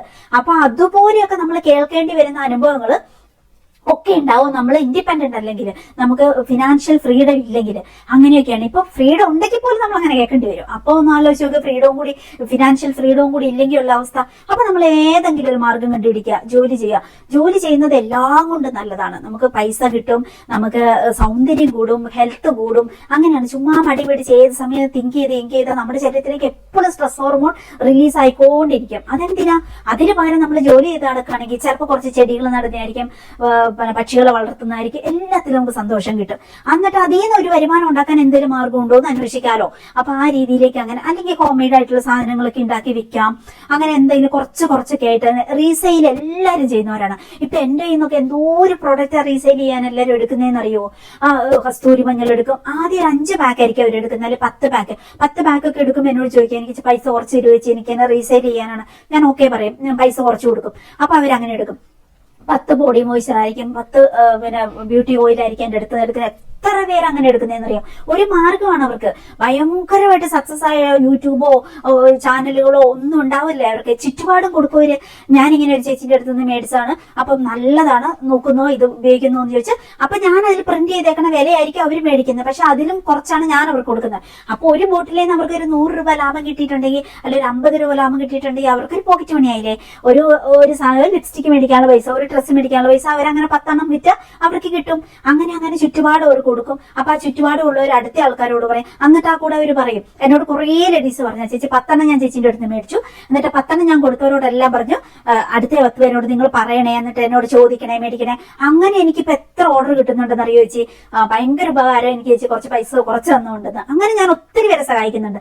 നമുക്കും നമ്മുടെ ഒരു 10 പ്രൊഡക്റ്റ് വിറ്റ് പോകും, എന്നാൽ അവർക്കും ഒരു സഹായം. കാരണം പൈസയൊക്കെ ഒത്തിരി ബുദ്ധിമുട്ടുള്ളവര് അവരുടെ കാര്യങ്ങൾ ആദ്യം പറഞ്ഞിട്ട് എന്നോട് അങ്ങനെ 10 പ്രൊഡക്റ്റ് വെച്ച് മേടിക്കാറുണ്ട്. അങ്ങനെ തുടങ്ങും. അങ്ങനെ നമ്മുടെ അടുത്തുള്ള ഏത് പ്രൊഡക്റ്റും അങ്ങനെ വിൽക്കാൻ പറ്റും. അങ്ങനെ മറ്റുള്ളവരുടെ അടുത്തുനിന്നുള്ള ഡ്രസ്സുകൾ മേടിച്ചിട്ട് അവർ വിൽക്കും. അങ്ങനെയൊക്കെ എത്ര പേര് അങ്ങനെ റീസെയിൽ ചെയ്തിട്ട് ജീവിക്കുന്നതെന്ന് അറിയോ? അതൊക്കെ സൂപ്പർ ഐഡിയ ആണ്. നിങ്ങൾക്ക് ഒരു ഫിനാൻഷ്യൽ ഫ്രീഡം കിട്ടാം. പിന്നെ സ്റ്റിച്ച് ചെയ്തിട്ട് അവർക്ക് സ്റ്റിച്ചിങ് യൂണിറ്റ് ഒക്കെ തുടങ്ങി അവർക്ക് ഇങ്ങനെ സെയിൽ ചെയ്യാൻ പറ്റും. ആ ഒരു രീതിയിലേക്കൊക്കെ അവർ മാറും. അങ്ങനെ ഒത്തിരി പേര് എന്റെ കയ്യിൽ നിന്ന് പ്രൊഡക്റ്റ് മേടിക്കുന്നുണ്ട്. അതുകൊണ്ട് എനിക്ക് പറയാൻ പറ്റും. അങ്ങനെയാണ്. അങ്ങനെ ഒരു മാർഗം കണ്ടുപിടിക്കുക. നിങ്ങൾ നിങ്ങളുടെ ജീവിതത്തിൽ പൈസ ഉണ്ടാക്കാനുള്ള എന്തെങ്കിലുമൊക്കെ മാർഗങ്ങൾ കണ്ടുപിടിക്കുക. ചുറ്റും നോക്കിയാൽ 1000കണക്കിന് മാർഗങ്ങളുണ്ട്. നമ്മളതിന് ശ്രമിക്കുന്നില്ല എന്നേ ഉള്ളൂ. ഇപ്പൊ തൊട്ടടുത്ത ചായക്കടകളിൽ, ചെറിയ ഹോട്ടലുകളിൽ ഞാനൊരു ഇന്ന പലഹാരം ഉണ്ടാക്കി കൊടുത്തിട്ട് നിങ്ങൾക്ക് എന്റെ ഇന്ന് എടുക്കാൻ പറ്റുമെന്ന് ചോദിച്ചാൽ ഉറപ്പായിട്ടും അവരെടുക്കും. പിക്കിളായിരിക്കാം, അല്ലെങ്കിൽ കേക്കായിരിക്കാം, അല്ലെങ്കിൽ നമുക്ക് എന്താണോ ഉണ്ട്. നമുക്കൊരു കഴിവുണ്ടല്ലോ. ഇഡ്ഡലി ഉണ്ടാക്കാനായിരിക്കും കഴിവ്, ദോശ ഉണ്ടാക്കാനായിരിക്കും നമുക്ക് നല്ല കഴിവ്. അങ്ങനെ ഞാനൊരു 25 ഇഡ്ഡലി എല്ലാ ദിവസവും ഉണ്ടാക്കി കൊണ്ടു തന്നാൽ നിങ്ങൾക്ക് എടുക്കാൻ പറ്റുമെന്ന് ചോദിച്ചാൽ അവരതിനൊരു പൈസ തരത്തില്ലേ? അതിലൊരു ലാഭം കണ്ട്, നമ്മൾ ചെറിയൊരു ലാഭം കണ്ട് നമ്മളത് ചോദിക്കാൻ തുടങ്ങാം. അങ്ങനെ ഒരു 4 ഹോട്ടലിൽ ചോദിച്ചാൽ അങ്ങനെയൊക്കെ ജീവിക്കുന്നവരുണ്ടെന്നേ. ഒത്തിരി കാര്യങ്ങൾ ചെയ്യുന്നവരുണ്ട്. അപ്പൊ ഏതെങ്കിലും ഒരു മാർഗം ഫിനാൻഷ്യൽ ഫ്രീഡവും കൂടി നിങ്ങൾ നേടിയെടുക്കുകയാണെങ്കിൽ ഏറ്റവും ബെസ്റ്റ് ആണ്. എത്ര പടുകുഴിന്ന് കയറി വന്നു കഴിഞ്ഞാൽ നമ്മൾ നമ്മുടേതായ രീതിയിൽ അങ്ങനെ ചെയ്യുക. അങ്ങനെയൊക്കെ ചെയ്ത് ജീവിക്കുന്ന എത്രയോ ലേഡികളുണ്ട്. അതുകൊണ്ട് നമ്മൾ ആത്മഹത്യ ഒന്നും ഒരു പരിഹാരമല്ല. ഏതോ ഒരു ഫ്രോഡ് നാർസിസ്റ്റിന് വേണ്ടി, അല്ലെങ്കിൽ അവിടുത്തെ ഫ്രോഡ് നാർസിസ്റ്റിന്റെ പെങ്ങൾക്ക് വേണ്ടി ഒന്നും കളയാനുള്ളതല്ല നമ്മുടെ ലൈഫ്. നമുക്ക് സന്തോഷം കണ്ടെത്താൻ രാവിലെ സമാധാനമായിട്ട് നമുക്ക് വൈകുന്നേരം കിടന്നുറങ്ങാൻ പറ്റുന്നുണ്ടോ? നമ്മൾ ആരുടെ കുറ്റവും പറയണ്ട, നമ്മൾ ആരുടെ ഓവർ കാര്യങ്ങളും അന്വേഷിക്കേണ്ട. നമുക്ക് TV ഉണ്ട്, മൊബൈലുണ്ട്, ഇഷ്ടം പോലെ വീഡിയോസ്, നമുക്ക് നല്ല നല്ല വീഡിയോസ് കാണാൻ പറ്റും. കോമഡി വീഡിയോ ആയിക്കോട്ടെ, മോട്ടിവേഷൻ വീഡിയോ ആയിക്കോട്ടെ, ഇതൊക്കെ കാണുക. നമുക്ക് നല്ല ഭക്ഷണം ഉണ്ടാക്കുക, കഴിക്കുക. നാട്ടുകാരുടെ വീട്ടുകാരുടെ ഒന്നും കുറ്റാന്വേഷിക്കാൻ പോകാതിരിക്കുക. രാത്രി സുഖമായിട്ട് നല്ല മറിഞ്ഞു കിടന്നുറങ്ങുക. എന്ത് രസമാണെന്നറിയോ പിറ്റേ ദിവസം നമുക്ക് എണീക്കാൻ തന്നെ. അങ്ങനെയാണ്, അതാണ് ജീവിതം. അങ്ങനെ അങ്ങ് ജീവിക്കുക. നമുക്ക് പൈസ ഉണ്ടാക്കാനുള്ള മാർഗം അന്വേഷിക്കുക, അതിലേക്ക് നമ്മൾ കോൺസെൻട്രേറ്റ് ചെയ്യുക. മുന്നോട്ട് ജീവിക്കുക. 75 വയസ്സ് നമ്മൾ ആദ്യം പറഞ്ഞ പോലെ 75 വയസ്സ് വരെയല്ലേ ഉള്ളൂ. അതുവരെ നമ്മൾ ഹാപ്പി ആയിട്ട് ജീവിക്കുക. നമ്മൾ ഈ ലോകത്തിൽ നിന്ന് പോവുക. അത്രേ ഉള്ളൂ. അല്ലാതെ ഏതോ ആൾക്കാർക്ക് വേണ്ടിയിട്ട് കുറെ വിഷമിക്കുക, അവരിങ്ങനെ ചെയ്തല്ലോ, അവരങ്ങനെ ചെയ്തല്ലോ എന്ന് ഓർത്തിരിക്കുക. Past is past. അതൊക്കെ നമുക്കൊരു ഒരു വളർച്ചയുടെ ഒരു പടവിൽ പറ്റിയ തെറ്റുകൾ. അതോർത്ത് വിഷമിച്ചിട്ടൊന്നും കാര്യമില്ല. അത് നമുക്ക് അനുഭവങ്ങൾ മറ്റുള്ളവരോട് പറഞ്ഞു കൊടുക്കാനുള്ള ഒരു മാർഗം മാത്രമാക്കി വെക്കുക. പോയത് പോട്ടെ, നിങ്ങൾക്ക് പ്രകൃതി ഇനിയും തരും, ഇഷ്ടം പോലെ പൈസ തരും, ജീവിക്കാനുള്ള അവസരങ്ങൾ തരും, നല്ല നല്ല മനുഷ്യരെ കണ്ടുമുട്ടാൻ പറ്റും നിങ്ങൾക്ക് ഉറപ്പായിട്ടും. കാണുന്ന ബന്ധത്തിലൊക്കെ നമ്മൾ തലയിടുന്നതാണ് ഏറ്റവും വലിയ പ്രശ്നം. ഇപ്പം ഒരു ബന്ധം തകർന്നു, ഉടനെ പോയിട്ട് മിക്ക നാർസിസ്റ്റുകളും അല്ലെങ്കിൽ ബാക്കിയുള്ള ഒരു ചെയ്യുന്ന ഒരു തെറ്റെന്ന് വെച്ചാൽ ഇപ്പം ഒരു ലേഡീനെ വേണ്ടാന്ന് വെക്കും, ഉടനെ പോയി വേറെ ആരെങ്കിലും. എനിക്കാണെങ്കിൽ അയാളുടെ കൂടെ ഇപ്പൊ ജീവിക്കാൻ പറ്റാത്ത അവസ്ഥയാണ്. വെച്ചാൽ പുള്ളി എക്സ്ട്രാ മാരിറ്റൽ അഫയേഴ്സ് ഉണ്ടായിരുന്നു, അത് കുറച്ച് കേസൊക്കെ ആയത് ഒഴിവാക്കിയത്. പക്ഷെ ഇപ്പം ഈ നാട്ടിൽ ലീവിന് വന്നപ്പോ വീണ്ടും ആ സ്ത്രീയുമായിട്ട് ബന്ധമുണ്ട്. അത് ഫോണിനകത്ത് ഞാനത് കണ്ടുപിടിച്ചത്. ചോദിക്കുമ്പോ ഇയാള് ഭയങ്കരമായിട്ട് ലിക്വറിന് അഡിക്റ്റാ, എന്നെയും കുഞ്ഞിനെയും വെട്ടിക്കൊല്ലാനൊക്കെ നോക്കുക, ഒരുമാതിരി സൈക്കോ പോലെ കാണിക്കുന്നതൊക്കെ. എനിക്കറിയത്തില്ല എന്തോ വേണോ. വീട്ടിൽ പോയി നിന്ന വീട്ടുകാർക്ക് ഒരു ബാധ്യതയാവത്തില്ല, നമുക്ക് അവരെല്ലാം തമ്മിൽ കെട്ടിച്ചിട്ടതാ. പക്ഷെ ദിവസം പോയി നിക്കുമ്പോ ഓക്കെ അമ്മ കുഴപ്പമില്ല, പിന്നെ 4-5 ദിവസം ആകുമ്പം ആൾക്കാർ ചോദിക്കൂലേ. കരയണ്ടടാ, സാരമില്ല, എല്ലാവർക്കും ഓരോരോ ദുഃഖങ്ങളല്ലേ, എല്ലാവർക്കും ഇങ്ങനെ തന്നെയാണ്, ഒന്നല്ലെങ്കിൽ ഒന്ന് അങ്ങനെയാണ്. കണ്ട് അവനെ ഒരു വല്ലാത്ത രീതിയിലാവുന്നുണ്ട്. അവനിന്റെ വീട്ടിൽ നിന്ന് ഇറക്കി വിട്ട് പിന്നെ ഞങ്ങളൊരു വസ്തു വാങ്ങിച്ചായിരുന്നു. പിന്നെ അതിനകത്തൊരു വീടൊക്കെ വെച്ച് അത്യാവശ്യം നല്ലൊരു വീടൊക്കെയാ. പക്ഷെ എനിക്ക് സമാധാനമായിട്ടൊരു ഉറങ്ങാൻ പോലും പറ്റുന്നില്ല, ഭക്ഷണം പോലും കഴിക്കാം. ജീവിതം എന്ന് പറഞ്ഞാൽ ഒരു സമാധാനം വേണ്ടി, സന്തോഷം. മനസ്സിലായി, എനിക്ക് മനസ്സിലാവും. പക്ഷെ ഇപ്പം ഒറ്റടായിട്ട് വരിക, അന്നേരം എങ്ങനെയായിരിക്കും എന്ന് അറിയത്തില്ല. ഉറക്കവും വരുന്നില്ല, ഒരു സമാധാനവും ഇല്ല. അപ്പൊ അവിടെ ജീവിക്കാൻ പറ്റാത്ത അവസ്ഥയില്ലേ. ഞങ്ങൾ എവിടെ പോകാന്ന് ഇടയ്ക്കൊക്കെ ഇങ്ങനെ ആലോചിക്കും, എവിടെ പോകാൻ പറ്റും, എങ്ങും പോകാൻ പറ്റത്തില്ല. ഞാൻ ഇടയ്ക്ക് ഗാന്ധി ഭവനിൽ വിളിച്ചു ചോദിച്ചു. അപ്പൊ കേട്ടോ, ഇതേപോലെയാണ് മിക്കവരുടെ അവസ്ഥ. ഒത്തിരി സ്ത്രീകളുമായിട്ടുള്ള ബന്ധമുള്ള ഹസ്ബൻഡ്, അതിന്റെ വേദന, ആ ട്രോമ ബോർഡിൽ നിന്ന് വിട്ടുപോരാൻ പറ്റാത്ത അവസ്ഥ, അങ്ങനെയൊക്കെയാണ്. അപ്പം അവർക്ക് ഒരിക്കലും അത് സാറ്റിസ്ഫാക്ഷൻ കിട്ടില്ല. ഒരു ലേഡിയോട് കരുണ കാണിക്കാൻ പറ്റാത്ത, അവരെ നന്നായിട്ട് കൊണ്ടുപോകാൻ പറ്റാത്ത ഒരു എത്ര ലേഡികളുടെ പുറകെ പോയാലും എല്ലാവർക്കും പ്രശ്നമുണ്ട്. ലേഡീസിനൊക്കെ പൊതുവേ ഒരു രീതികളുണ്ട്. എത്രയൊക്കെയാണെങ്കിലും അവരെ ഹോർമോണാണ് അവരെ ഒരു മാസത്തെ പല സ്റ്റേജിൽ അവർ കടന്നു പോകുന്നത്. 3-4 ഫേസ് എല്ലാ ലേഡീസിനുണ്ട്. അത് ഏകദേശം സാമ്യമാണ്. കുറെ നേരം ഇറിറ്റബിൾ ആയിരിക്കും, കുറെ നേരം അവർക്ക് സ്നേഹം ഉണ്ടാവും, കുറെ നേരം അവർ ഭയങ്കര മൂഡ് സിങ്സ് ആയിരിക്കും. ഇതൊക്കെ എല്ലാ ലേഡികൾക്ക് സെയിം ആണ്. അപ്പൊ ഈ പുരുഷന്മാരെന്ന് വെച്ചാൽ ഓടി ചെന്ന് പുറമേയുള്ള പുറമോടി കണ്ട് അല്ലെങ്കിൽ അവരുടെ പഞ്ചാര വർത്താനത്തിലൊക്കെ വീണിട്ട് ചെന്ന് കയറി കൊടുത്തു കഴിയുമ്പോൾ എല്ലാ ലേഡികളും കാണിക്കുന്ന കാര്യങ്ങൾ സെയിം ആയിരിക്കും. എല്ലാ ഭാര്യമാരും അവർ ഭയങ്കര ഇറിറ്റബിൾ ആയിരിക്കും, കുറച്ച് സ്നേഹം കാണിക്കും, കുറെ ഇങ്ങനെ മൂഡ് സിങ്സ് കാണിക്കും, ഇങ്ങനെ ദേഷ്യപ്പെടും, പിന്നെ കുറച്ച് സ്നേഹം കാണിക്കും. ഇങ്ങനെയൊക്കെ തന്നെയാണ് എല്ലാ ലേഡിയും. അപ്പൊ ഇയാൾക്ക് തോന്നും അയ്യോ ഇതിലും ഭേദം മറ്റതായിരുന്നു, അയ്യോ ഞാൻ ചെയ്തതില്ല അബദ്ധാണ്. അപ്പൊ അടുത്തേനെ പിടിക്കും. അങ്ങനെ അങ്ങനെ അങ്ങനെ ഇവരുടെ ജീവിതം ഭയങ്കര പതനത്തിലായിരിക്കും. ഈ നാർസിസ്റ്റ്, ഈ പെണ്ണുങ്ങളെ തേടി പോകുന്ന ആണുങ്ങളുടെ ഒക്കെ ലൈഫ്. അപ്പൊ ഇവരുടെ ഫാമിലി ഈ വിഷം നിറഞ്ഞ ഒരു പെങ്ങളോ അല്ലെ അമ്മയോ അങ്ങനെയൊക്കെ ഉള്ളവരുണ്ടാവും, അല്ലെങ്കിൽ അവരുടെ ബന്ധുക്കളുണ്ടാവും. അവര് പറഞ്ഞു കൊടുക്കുന്ന കാര്യങ്ങളും കൂടി ആകുമ്പോൾ അവർ ഒരിക്കലും സ്റ്റോപ്പ് ചെയ്യില്ല. അവരുടെ നേച്ചർ അവർക്ക് മാറ്റാൻ പറ്റത്തില്ല. ഒരു ലേഡീനെ വിട്ട് അടുത്ത ലേഡീനെ പിടിച്ചു കഴിയുമ്പോൾ ഈ നാർസിസ്റ്റ് പെങ്ങള് കുറ്റം പറഞ്ഞു കൊടുക്കും. അങ്ങനെ അവർ വീണ്ടും വീണ്ടും ഇത് റിപ്പീറ്റിലേക്ക് പോകത്തുള്ളൂ. അവരുടെ ജീവിതം ഭയങ്കര അക്കരപ്പച്ച കൊണ്ട് ഓടി നടന്ന് ഇങ്ങനെ നടന്ന് അവരുടെ ജീവിതം കോഞ്ഞാട്ടായിരിക്കും. അതിന് വിക്റ്റിമാവുന്ന നമ്മളോ ഈ പണ്ടാരങ്ങളെല്ലാം ഒഴിവാക്കിയിട്ട് സമാധാനത്തോടെ നമ്മള് പൂക്കളെയും കായ്കളെയും നമ്മുടെ ജോലിയെയും നമ്മളെ തനിയെ സ്നേഹിച്ചിട്ട് നമ്മൾ എവരി ഡേ ഭയങ്കര സന്തോഷമായിട്ടായിരിക്കും നമ്മൾ കിടന്നുറങ്ങുന്നത്. പിറ്റേ ദിവസത്തെ കുറിച്ച് നമുക്ക് ഭയങ്കര ഡ്രീം ആയിരിക്കും. നാളെ എന്തൊക്കെ ചെയ്യണം, എന്തൊക്കെയാണ് നമ്മൾ ചെയ്തേക്കണ കുറച്ച് കാര്യങ്ങൾ ഉണ്ടാവുമല്ലോ, അതിന്റെ ഫ്രൂട്ട്സ് ഒക്കെ ആയോ, അങ്ങനെയൊക്കെയുള്ള കാര്യങ്ങൾ, അങ്ങനെ അങ്ങനെ ചിന്തകൾ, പോസിറ്റീവായിട്ടുള്ള ചിന്തകൾ, എന്തൊക്കെ ചെയ്യാൻ പറ്റും മുന്നോട്ട് എന്നുള്ള കണ്ടുപിടിക്കാനുള്ള നമ്മുടെ ഒരു ത്വരയുണ്ട്. ഇപ്പൊ എന്നെയൊക്കെ സംബന്ധിച്ച് ഞാൻ എന്റെ ലൈഫ് എൻജോയ് ചെയ്യുന്നതെന്ന് വെച്ചിട്ടുണ്ടെങ്കിൽ ഇപ്പൊ നമുക്ക് ബിസിനസ് ആണല്ലോ, ഓൺലൈൻ ബിസിനസ് ആണല്ലോ. അപ്പൊ പുതിയ എന്ത് പ്രൊഡക്റ്റ് ഉണ്ടാക്കാൻ പറ്റും, പുതിയ എന്താണ് എനിക്ക് ചെയ്യാൻ പറ്റുക, എന്താണ് സെയിലിന് ഇടാൻ പറ്റുക, അതാണ് എന്റെ ഹരം. അപ്പൊ ഞാൻ അങ്ങനെ പിന്നെ എന്റേതായ കാര്യങ്ങൾക്ക് എന്നെ ഒത്തിരി ഇഷ്ടപ്പെടുന്ന കുറെ ഫ്രണ്ട്സ് ഉണ്ട്, കുറച്ച് ബന്ധുക്കളുണ്ട്, അങ്ങനെയുള്ളവര്, എന്റെ സണ്ണുണ്ട്, അങ്ങനെയുള്ളവർക്ക് നമുക്ക് എന്ത് ചെയ്യാൻ പറ്റും, അവർക്ക് നമുക്ക് എങ്ങനെ പൈസ ഉണ്ടാക്കി കൊടുക്കാൻ പറ്റും, അല്ലെങ്കിൽ അവർക്ക് എങ്ങനെ സ്നേഹം കൊടുക്കാൻ പറ്റും, അല്ലെങ്കിൽ അവരെങ്ങനെ പ്രൊട്ടക്ട് ചെയ്യാൻ പറ്റും. പിന്നെ എനിക്ക് ഒത്തിരി പെറ്റ്സ് ഉണ്ട്. പെറ്റ്സിന് അവരുടെ എവരി ഡേ ഉള്ള കെയർ, സ്നേഹം, അവർക്ക് പിറ്റേ ദിവസത്തേനുള്ള ഫുഡ് കാര്യങ്ങൾ, ഇങ്ങനെയൊക്കെ ആകുമ്പോൾ നമുക്ക് വേറെ ചിന്തിക്കാൻ പോലും നമുക്ക് സമയം കിട്ടത്തില്ല. നമ്മളെ പണ്ട് പാര വെച്ചവര്, നമുക്കെതിരെ പോരൂത്തിക്കൊണ്ട് നടക്കുന്നവര്, നമുക്കെതിരെ നാർസിസം കളിക്കുന്നവര്, ഇങ്ങനെയുള്ളവരെ കുറിച്ചൊന്ന് ചിന്തിക്കാനോ പറയാനോ അവരുടെ ഒന്നും പുറകെ പോയി വിഷമിക്കാനോ വേദനിക്കാനോ ഒന്നും നമുക്ക് സമയം കിട്ടത്തില്ല. നമുക്കൊരു ഹരമാണ് പിറ്റേ ദിവസത്തേനുള്ള നമ്മുടെ ജീവിതത്തെ കുറിച്ച്, അല്ലെങ്കിൽ നമുക്ക് മുന്നോട്ട് എന്ത് ചെയ്യാൻ പറ്റും എന്നുള്ള. എനിക്കൊക്കെ സമയം തികയാത്ത പ്രശ്നമേ ഉള്ളൂ. എനിക്ക് ഒത്തിരി കാര്യങ്ങൾ എവരുടെ നിങ്ങളോട് ഇങ്ങനെ ഒന്ന് പറഞ്ഞ് എന്റെ അനുഭവങ്ങൾ വെച്ച് പറഞ്ഞ് ഒത്തിരി വീഡിയോ ചെയ്യണമെന്ന് എനിക്ക് ആഗ്രഹമുണ്ട്. അതിനൊന്നും എനിക്ക് സമയം കിട്ടുന്നില്ല. കാരണം നമുക്ക് അത്രയും കാര്യങ്ങൾ ഇവിടെ തന്നെ ചെയ്തു തീർക്കാനുണ്ട്. അതിനൊന്നും സമയം തികയുന്നില്ല. അപ്പൊ പിന്നെ നമുക്ക് വിഷമിക്കാനും വേദനിക്കാനും ഒട്ടും സമയം കിട്ടത്തില്ല. അങ്ങനെയാണ്. സൺഡേ ആകുമ്പോൾ നമ്മൾ ക്ഷീണിച്ച് അങ്ങനെ കിടന്നുറങ്ങാൻ തന്നെ ഭയങ്കര സുഖമാണ്. പിറ്റേ ദിവസത്തേനുള്ള ഒത്തിരി ഡ്രീം നമ്മുടെ മനസ്സിന്റെ ഒരു അരികെ കിടപ്പുണ്ടാവും. പിറ്റേ ദിവസം ചെയ്യേണ്ട ഒത്തിരി കാര്യങ്ങളുണ്ടാവും. അപ്പൊ നമുക്ക് വിഷമവും വേദനകളും ഒന്നും ചിന്തിക്കാൻ പോലും സമയം കിട്ടത്തില്ല. പിന്നെ നമ്മുടെ ജീവിതം എന്ന് പറയുന്നത് മുന്നോട്ട് നമ്മൾ ഓർക്കണം, ഇത് നമ്മളങ്ങനെ എൻ്റെ വരെ കൊടാനുകൂടി വർഷങ്ങളൊന്നും ജീവിക്കുന്നവരല്ല. നമുക്കൊരു 75 കൊല്ലം 80 കൊല്ലം ജീവിതമുള്ളൂ. അത്രയും വർഷം ഞാനിങ്ങനെ സന്തോഷമായിട്ട് സമാധാനമായിട്ട് എനിക്കിഷ്ടമുള്ള ഡ്രസ്സൊക്കെ മേടിച്ച് എനിക്കിഷ്ടമുള്ള മേക്കപ്പ് ഒക്കെ ചെയ്ത് എനിക്കിഷ്ടമുള്ള കാര്യങ്ങളൊക്കെ ചെയ്ത് ഇഷ്ടമുള്ള ഫുഡ് ഭയങ്കര പ്രധാനമാണ്. അങ്ങനെ നല്ല നല്ല ഫുഡ് ഉണ്ടാക്കി നോക്കിയാൽ ഈ ഫുഡിന് വേണ്ടി നമ്മൾ ഇച്ചിരി പൈസ കൂട്ടി വെച്ച് നമുക്ക് ഇഷ്ടമുള്ള ഒരു ഫുഡ് പുറത്ത് പോയി കഴിച്ചു നോക്കിയാൽ അതിലൊക്കെ എന്തൊരു സന്തോഷം നമുക്ക് കിട്ടുന്നതെന്നറിയോ? അങ്ങനെയൊക്കെയുള്ള ഡ്രീമുകൾ നോക്കാം. അല്ലെങ്കിൽ നമുക്ക് ഇഷ്ടപ്പെട്ട് നമ്മൾ എവിടെയെങ്കിലും കണ്ടൊരു ഡ്രസ്സായിരിക്കും, ആ ഡ്രസ്സ് മേടിക്കാനുള്ള പൈസ കൂട്ടി വെക്കുന്നതായിരിക്കാം. അങ്ങനെയൊക്കെ ചെയ്ത് അങ്ങനെയൊക്കെ പോകുമ്പോൾ നമുക്ക് ഭയങ്കര, അതാണ് സെൽഫ് കെയർ എന്ന് പറയുന്നത്. പിന്നെ നമ്മൾ ഗ്രാറ്റിറ്റ്യൂഡ് എന്ന് പറയുന്നത് എന്താന്ന് വെച്ചാൽ നമുക്കുള്ളതിൽ സന്തോഷിക്കാൻ പറ്റുന്നത്. അന്നേരം നമുക്ക് ഭയങ്കര ഒരു ബ്ലിസ് ഫീൽ ആണ് നമുക്ക് ഫീൽ ചെയ്യുക. ഭയങ്കര ഓക്കെ, നമ്മളെക്കാളും വിഷമിക്കുന്ന എന്തോരം പേരുണ്ട്. അപ്പൊ നമുക്ക് ഇങ്ങനെയൊക്കെ ചെയ്യാൻ പറ്റുന്നല്ലോ, നമുക്ക് ഇങ്ങനെയുണ്ടല്ലോ. അപ്പൊ നമുക്ക് തോന്നുന്ന ഒരു ഫീലിങ്സ് ഉണ്ട്, ആ ഒരു സന്തോഷത്തിന്റെ ഫീലിങ്സ്. അതിനാണ് നമ്മൾ ഗ്രാറ്റിറ്റ്യൂഡ് എന്ന് പറയുന്നത്. അങ്ങനെ ഗ്രാറ്റിറ്റ്യൂഡ് വളർത്താൻ ശ്രമിക്കുക എല്ലാത്തിലും. അല്ലാതെ ദുഃഖങ്ങളെല്ലാം വളർത്താൻ ശ്രമിക്കേണ്ടത്. എന്നോട് അങ്ങനെ ചെയ്തല്ലോ, എന്റെ ഹസ്ബൻഡ് എന്നെ ഇതുപോലെ അവോയ്ഡ് ചെയ്യുന്നുണ്ടല്ലോ, എന്റെ ഹസ്ബൻഡ് എന്നെ വിളിക്കുന്നില്ലല്ലോ, പറയുന്നില്ലല്ലോ, എന്നെ പ്രൊട്ടക്ട് ചെയ്യുന്നില്ലല്ലോ, എനിക്കൊന്നും തരുന്നില്ലല്ലോ, അങ്ങനെയല്ല ചിന്തിക്കുന്നത്. നമ്മളെ സ്നേഹിക്കുന്ന എത്ര പേരുണ്ട്, എനിക്ക് ഇന്ന കാര്യങ്ങളൊക്കെ ചെയ്യാൻ പറ്റുന്നുണ്ടല്ലോ, എനിക്ക് ഇത്രയും പേർക്ക് കെയർ കൊടുക്കാൻ, സ്നേഹം കൊടുക്കാൻ പറ്റുന്നുണ്ടല്ലോ, ഞാനിങ്ങനെ സമാധാനമായിട്ട് ജീവിക്കുന്നുണ്ടല്ലോ, അപ്പൊ അതിലൊരു ഭയങ്കര സ്ട്രോങ് ആയിട്ട് എനിക്ക് നിൽക്കാൻ പറ്റുന്നുണ്ടല്ലോ. അപ്പൊ നമുക്ക് തോന്നിയ ഒരു ഫീൽ ഉണ്ടല്ലോ, ഒരു ഭയങ്കര മിടുക്കിയാണ് നമ്മൾ തോന്നിയ ഒരു സെൽഫിച്ച് പോയല്ലോടാ ഞാന്. നീ എപ്പോഴും ഇവിടെ പ്രത്യക്ഷപ്പെട്ടേ? യേശു ക്രിസ്തു നോക്കുമ്പോൾ പേടിച്ചു വല്ലതേ, വാതിലോർക്കല്ലേ പൂച്ച കയറി വരും. ഏത്? ഫസ്റ്റ് ഇവിടെ ഉണ്ടായിരുന്ന താരം മുത്തേ അമ്മേന്റെ തോളത്തിരിക്കണ ആരാന്ന് നോക്കിയേ. മുത്തേ നിന്റെ ശത്രു ഒന്ന് നോക്കുന്നു.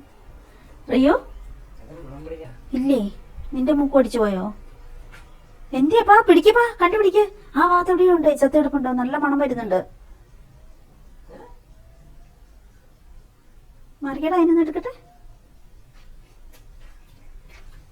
എന്നപ്പാ അമ്മേന്റെ തോളത്തിരിക്കണ ആരാ? കണ്ട് ഇപ്പളാ കണ്ട്. അമ്മേന്റെ തോളത്തിരിക്കണ ആരാ? അമ്മേന്റെ തോളത്ത് ആരാ ഇരിക്കണേ?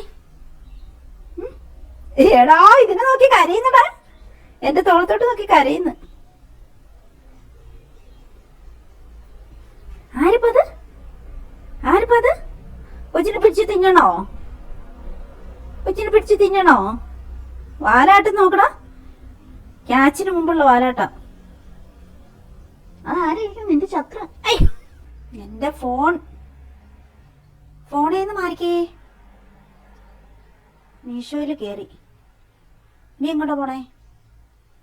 പേ ചെയ്യൂ ആർക്കേലും, ഗൂഗിൾ പേ കൂടെ. റിയോ പേ ചെയ്യൂ. ഇനി മീഷോയിലെത്തി. യൂട്യൂബ് കണ്ടോണ്ടിരുന്ന. ലൊക്കേഷൻ പെർമിഷൻ ഒക്കെ കൊടുക്കുവാണോ? ഇല്ല റിയോ. അമ്മേന്റെ റിയോയേ.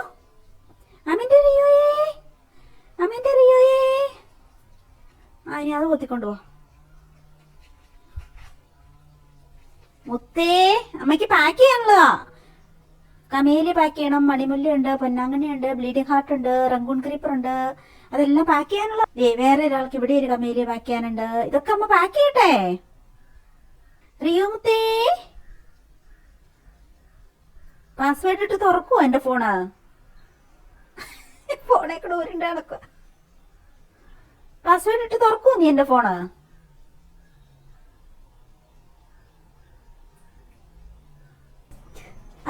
അപ്പൊ കൂട്ടുകാരെ, ഇതാണ് നമ്മുടെ ചെടികളുടെ ഒക്കെ പാക്കിംഗ് യൂണിറ്റ്. പ്ലസ് ഇത് നമ്മുടെ ബേർഡ്സിന്റെ പാരഡൈസും കൂടിയാണ് കേട്ടോ. നമ്മുടെ ഒരു കുഞ്ഞു ഗാർഡൻ ആണ് കേട്ടോ. നിങ്ങൾ ഇതിനു മുമ്പ് ഞാൻ വീഡിയോയിൽ കാണിച്ചിട്ടുണ്ടെന്ന് തോന്നുന്നു. അങ്ങനെയാണ്. ഇത് ഇവർക്ക് കുളിക്കാൻ വെള്ളം വെച്ചു കൊടുത്തേക്കുന്നതാണ്. ഇന്ന് കുളിച്ചിട്ടില്ല, ഇനി വെള്ളം മാറ്റി കൊടുക്കാം നമുക്ക്. അങ്ങനെയാണ്. കുടിക്കാൻ വേണ്ടിയിട്ട് ഞാൻ മുകളിൽ അതിന് വെള്ളം വെക്കും. ഇതിലേതെങ്കിലുമൊക്കെയാണ് ഇവർ കുടിക്കുന്നത്. പിന്നെ നമ്മൾ ഫീഡ് കൊടുക്കുമ്പോൾ അത് നല്ല വാട്ടർ ആയിട്ട് ഞാൻ കൊടുക്കുന്നത്, അതുകൊണ്ട് കുഴപ്പമില്ല. അങ്ങനെയൊക്കെയാണ്. ഇതാ നമ്മുടെ ഇതാ സ്നോ ഷവർ വിരിഞ്ഞ് നിൽക്കുന്നുണ്ടോ, നിറച്ചുണ്ടാകും കേട്ടോ ഇതിങ്ങനെ. നല്ല രസമാണ് സ്നോ ഷവർ എന്ന് പറയുന്നത്. അതായത് ഇതിൽ കുറേ മുട്ടിട്ടിട്ടുണ്ട്. അങ്ങനെയൊക്കെയാണ്. ഇത് നിലത്തോട്ട് നട്ടാൽ അത്യാവശ്യം വലിയ കുറ്റിച്ചെടിയാകും. ഇല്ല പൂച്ചട്ടിയിലാണെങ്കിലും അങ്ങനെ വളരെ നിറച്ചുണ്ടാകും. അങ്ങനെയാണ്. അത് ചെറിയൊരു തയ്യാണ് ഞാൻ വിൽക്കാൻ വേണ്ടി മേടിച്ച് വെച്ചേക്കണേ. അതിപ്പോൾ പൂവിട്ടേക്കുന്നതാണ്. അപ്പൊ ഇതാണ് നമ്മുടെ ബേർഡ്സിന്റെ പാരഡൈസ്. നമ്മുടെ അത്യാവശ്യം വിൽക്കാനുള്ള ചെടികൾ ഞാനിവിടെ കൊണ്ടുപോകും. അപ്പൊ എനിക്കിവിടെ എളുപ്പമാണ് പാക്കിങ് ചെയ്യാൻ വേണ്ടി. പിന്നെ ഇവിടെ പൈപ്പൊക്കെ ഉണ്ട്. അപ്പൊ എനിക്കിത് നനയ്ക്കാനും പറ്റും, എളുപ്പമാണ്. പുറമേ പോയി അത്രയും സമയം എനിക്ക് കളയണ്ട. Save energy material and time എന്നാണല്ലോ, അതിന് വേണ്ടിയിട്ട് ഞാൻ ടൈം ലാഭിക്കാൻ വേണ്ടിയിട്ട് ഇങ്ങോട്ടേക്ക് വെച്ചേക്കണം. പിന്നെ ഇവിടെ വന്നിരിക്കാൻ നല്ല രസമാണ്. ബേർഡ്സിന്റെ അടുത്ത് വന്നിരിക്കുമ്പോൾ നിറച്ച് ചെടികളും പൂക്കളും ഒക്കെ ആകുമ്പോൾ നല്ല രസമല്ലേ. അങ്ങനെയാണ്. അറിയോ കുട്ടാ, അമ്മയ്ക്ക് തരുവോ? ഇതുകൊണ്ട് പുതിയ ഷീറ്റ് മേടിച്ചത് അതെല്ലാം അരികെ കടിച്ച് പറിക്കുന്നുണ്ടോ. ഈ ടേബിളും എല്ലാം ഷീറ്റും എല്ലാം കടിച്ച് പറിച്ച് തെന്നുവാണോ എന്താണോ എന്നറിയില്ല. റബ്ബറൊക്കെ കടിച്ച് പറിക്കുന്നതാണോ. പ്രിയക്കുട്ട കുളിക്ക് ചൊറിയുന്നുണ്ടെങ്കിൽ. ഇങ്ങനെയാണ്. അപ്പൊ ഞാൻ കുറച്ച് ചെടികളെ പരിചയപ്പെടുത്തി തരാം നിങ്ങൾക്ക്. കോഞ്ചിയ എന്ന് പറയുന്നത് നമ്മൾ വിൽക്കുന്ന ചെടിയുടെ വലിപ്പം കണ്ടോ, ഇത്രയും വലിപ്പമുള്ള താഴോട്ടുണ്ട് കേട്ടോ. ആ പാത്രത്തിന്റെ അടിയിലാണ് അതിന്റെ തണ്ട്. അപ്പൊ ഇത്രയും വലിപ്പമുള്ള കോഞ്ചിയ. ഇത് ഞാൻ സ്ക്രീനിൽ എഡിറ്റ് ചെയ്യുമ്പോൾ കൊടുക്കാട്ടോ. അതിന്റെ പൂക്കള് അതിമനോഹരമാണ് കോഞ്ചിയ. ഇത് പിന്നെ നമ്മുടെ കൊന്നയാണ് കേട്ടോ. കൊന്നെന്ന് വെച്ചാൽ പിന്നെ ഇത് നമ്മുടെ കൊന്നച്ചെടിയാണ് കേട്ടോ. അതാ ഭയങ്കര വലിയ ചെടിയാണ് കേട്ടോ.